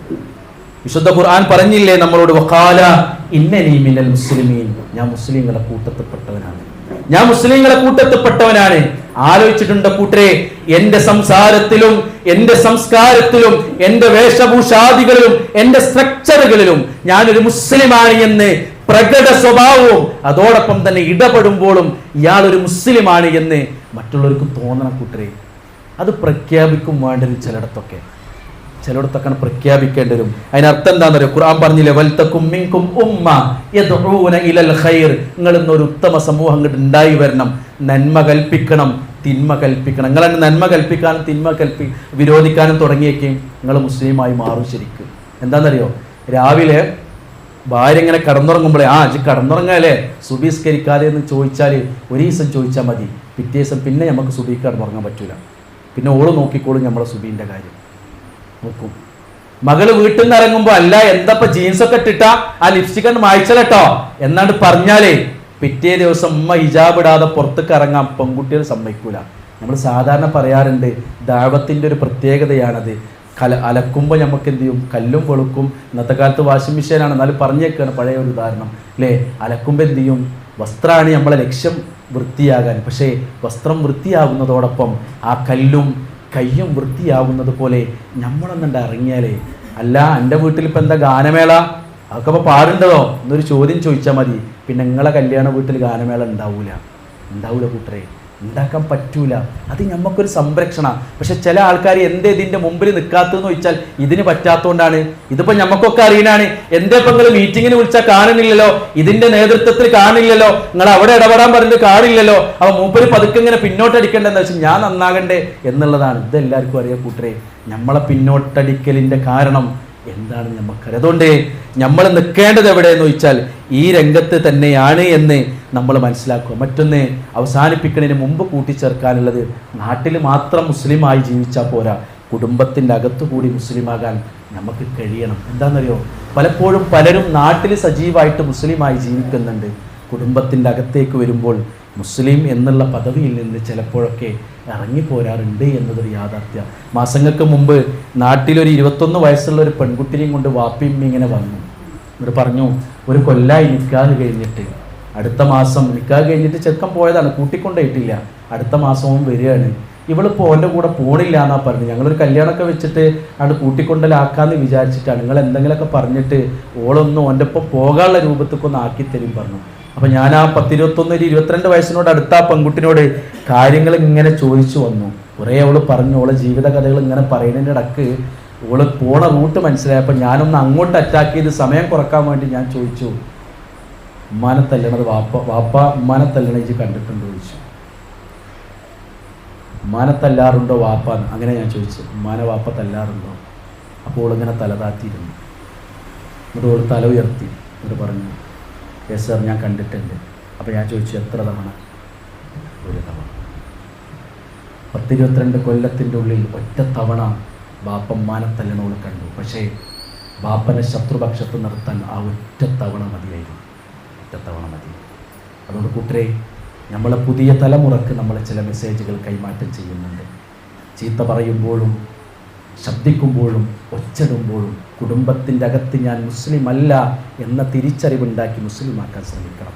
ഇതൊരു വാപ്പാൻ്റെ കഥ മാത്രമല്ല കേട്ടോ. ഞാനിപ്പോഴും ആലോചിക്കാറ്. കാരണം എന്താ വെച്ചാൽ ഇത് ഒന്ന് പറഞ്ഞാൽ എല്ലാ ഭാഗവും പറയല. ഒരു സന്തുലിതാവസ്ഥ കീപ്പ് ചെയ്തില്ലെങ്കിൽ പ്രശ്നമാണ്. പിന്നെ അവിടുന്ന് പോകാൻ പ്രശ്നമാണ്. നമ്മളെ പണ്ഡിതന്മാരും അങ്ങനെ പറയാം, ഒന്ന് പറഞ്ഞ് നിങ്ങൾ പോരാൻ നിൽക്കരുത്, എല്ലാ ഭാഗവും പറഞ്ഞ് പോരണം എന്ന് പറഞ്ഞാൽ, ഞാൻ കാസർഗോഡ് കണ്ണൂർ ജില്ലയിലേക്ക് കല്യാണം കഴിപ്പിച്ചു വിട്ട ഒരു പെൺകുട്ടിൻ്റെ വാപ്പനോട് ചോദിച്ചു, നിങ്ങളെ ചെറിയ മോളെ കല്യാണം കഴിപ്പിക്കണില്ലേ എന്ന്. മൂത്ത മോളെ കണ്ണൂർക്കാണ് കല്യാണം കഴിച്ചു വിട്ടത്. അപ്പോൾ രണ്ടാമത്തോൾക്കും നമ്മളൊക്കെ സിയാറിൻ്റെ ഒക്കെ മുമ്പിൽ നിൽക്കണ നല്ലൊരു പെൺകുട്ടിയാണ്. അപ്പോൾ മൂപ്പര് പറഞ്ഞു, ഓളിപ്പോൾ കല്യാണം വേണ്ടെന്നാണ് പറയുന്നത്. അപ്പോൾ ഞാൻ പറഞ്ഞു, ഓളങ്ങനെ പറയില്ലല്ലോ, ഓള് നല്ല കുട്ടികളല്ലോ. കാരണം നല്ല കുട്ടികൾ വേഗം കല്യാണം വേണമെന്നാണ് പറയുന്നത്. കല്യാണം കഴിഞ്ഞ് പഠിച്ചാലും വേണ്ടില്ല, കല്യാണം വേഗം വേണമെന്നാണ് പറയുക. കാരണം ദുനിയാവിൽ ജീവിക്കണമല്ലോ. അപ്പോൾ ഞാൻ പറഞ്ഞു, ഓളങ്ങനെ പറയില്ലല്ലോ. അപ്പോൾ മൂപ്പരിനോട് പറഞ്ഞെന്താണെന്നറിയോ, ഓളത്താത്ത അവിടുത്തെ കഥകൾ വന്നിട്ട്, അവിടുത്തെ ഉമ്മാൻ്റെ കഥകൾ വന്നിട്ട് ഇവിടെ പറയാറുണ്ട്. അപ്പോൾ ഓള് തീരുമാനിച്ചിട്ടാണ് ഇപ്പോൾ കല്യാണം വേണ്ട എന്നുള്ളത്. നിങ്ങൾക്ക് മനസ്സിലായിട്ടുണ്ടാവും എന്നാണ് ഞാൻ വിചാരിക്കുന്നത്. എൻ്റെ ഭാര്യൻ്റെ അനിയത്തിക്ക് കല്യാണം വേണ്ട എന്ന് തീരുമാനമെടുക്കാൻ എൻ്റെ ഉമ്മ പ്രേരണയായിട്ടുണ്ടെങ്കിൽ ഉമ്മമാർ നല്ലോണം ആ വീട്ടിൽ നല്ലോണം ശ്രദ്ധിക്കേണ്ടത്. മുസ്ലിം ആകന്നെ വേണം. അവിടെ മുസ്ലിമാണ് കയറി വന്ന, നമ്മൾ കൂട്ടിക്കൊണ്ടുവന്ന പെൺകുട്ടികളും 3 ആൺമക്കളുള്ള കുടുംബത്തിലേക്ക് 3ാമം കൊണ്ടുവന്ന പെൺകുട്ടി അതുവരെ നല്ല ഐക്യത്തിലായിരുന്നു. അത് തീർന്ന കൂട്ടരെ. അതുകൊണ്ട് കുടുംബത്തിൻ്റെ അകത്ത് നമ്മൾ മുസ്ലിമാണ് എന്ന് നമ്മളൊന്ന് ഉറപ്പിക്കുക. അവിടെ നമ്മൾ ആരാവേണ്ടതെന്നറിയോ? ഇബ്രാഹിം നബിയും ഹാജറ ബീവിമാരും ആകണം. എന്താണെന്നറിയോ? ഇസ്മായിൽ നബിയുടെ ഓക്കെ പറഞ്ഞ് കഴുത്ത് വെച്ചൊടുക്കാൻ നിൽക്കുന്ന ഒരു രംഗം ഒരു സുപ്രഭാതത്തിൽ ഉണ്ടായതല്ല. ഹാജറ ബീവിനെയും ഇസ്മായിൽ നബിനെയും ഒറ്റക്കാക്കിയിട്ടുണ്ട്. ഇബ്രാഹിം നബി അലൈഹി സ്വലാത്തു വസ്സലാം തിരിച്ചു പോകുമ്പോൾ നിങ്ങൾ പൊയ്ക്കോളി, ബാക്കി ഞങ്ങൾ നോക്കിക്കോളാം, അള്ളണ്ടല്ലോ എന്നൊരു സുപ്രഭാതത്തിൽ പറഞ്ഞതല്ല കൂട്ടരെ. ഇബ്രാഹിം നബി വയല് പറഞ്ഞിട്ടല്ല കുടുംബത്തെ വളർത്തിക്കൊണ്ടുവന്നത്, പച്ചയായി ജീവിച്ച് കാണിച്ചിട്ടാണ്. അള്ളാഹിനോട് വാപ്പാക്ക് ഞങ്ങളെക്കാൾ ഇഷ്ടം അള്ളാനെയാണ് എന്ന് ഇസ്മായിൽ നബിക്ക് ഇബ്രാഹിം നബി ജീവിതം കൊണ്ടാണ് പഠിപ്പിച്ചു കൊടുത്തത്. എൻ്റെ പുതിയാപ്പിളക്ക് എന്നേക്കാൾ ഇഷ്ടം അള്ളാനോടാണ്, അള്ള പറഞ്ഞുകൊണ്ട് എന്നെ നോക്കണതെന്ന് ഹാജറ ബീവിക്ക് വാഴ് പറഞ്ഞു കൊടുത്തതല്ല ഇബ്രാഹിം നബി പച്ചക്കണ്ട് ജീവിച്ച് കാണിച്ചു കൊടുത്തതാണ്. അതുകൊണ്ട് വാഴ് പറയാനും ഉപദേശിക്കാനും ഈ പറയുന്ന എനിക്കും നമുക്കൊക്കെ പറ്റും. പക്ഷേ പച്ചയായി കുടുംബത്തിൻ്റെ അകത്ത് ജീവിച്ച് കാണിച്ചു കൊടുത്ത് പുതിയ തലമുറക്ക് കുടുംബ ജീവിതം എന്ന് പറഞ്ഞാൽ അത് ആസ്വാദനം കിട്ടുന്നതാണ്. അതില്ലെങ്കിൽ ലോകത്ത് ജീവിക്കാൻ കഴിയില്ല, അത് വേണം എന്നുള്ള സുന്ദരമായ നിമിഷങ്ങൾ മക്കൾക്ക് സമ്മാനിക്കാൻ കഴിയണം. നിങ്ങൾ ആലോചിച്ചിട്ടുണ്ടോ? ഫാത്തിമ ബീവി എന്ന നല്ല മോള് വളർന്നു വന്നത് ഇവിടുന്ന ചെറുപ്രായത്തിൽ തന്നെ ഉമ്മ മരിച്ചില്ലേ? പക്ഷേ മരിച്ച ഉമ്മനെ കുറിച്ച് ഉപ്പന്റെ നാവിൽ നിന്നും ഉപ്പന്റെ മനസ്സിൽ നിന്നും വന്ന വർത്തമാനങ്ങളുണ്ടല്ലോ, കഥകളുണ്ടല്ലോ. ആ കഥകൾ കേട്ടിട്ടായിരുന്നു ഫാത്തിമ ബീവി വളർന്നത്. ഇന്ന് നേരെ ഓപ്പോസിറ്റാ. ഉമ്മ ഒരു ഭാഗത്താണെങ്കിൽ വാപ്പ ഒരു ഭാഗത്ത് നിൽക്കണം എന്ന് നിർബന്ധ കുടുംബത്തിന്. അങ്ങനെയാണ്, രണ്ടാളും 2 സൈഡിൽ നിൽക്കണം. എന്നപ്പോൾ നമ്മളൊക്കെ ട്രെൻഡ് അതാണ് നമ്മളൊക്കെ നാട്ടിൽ.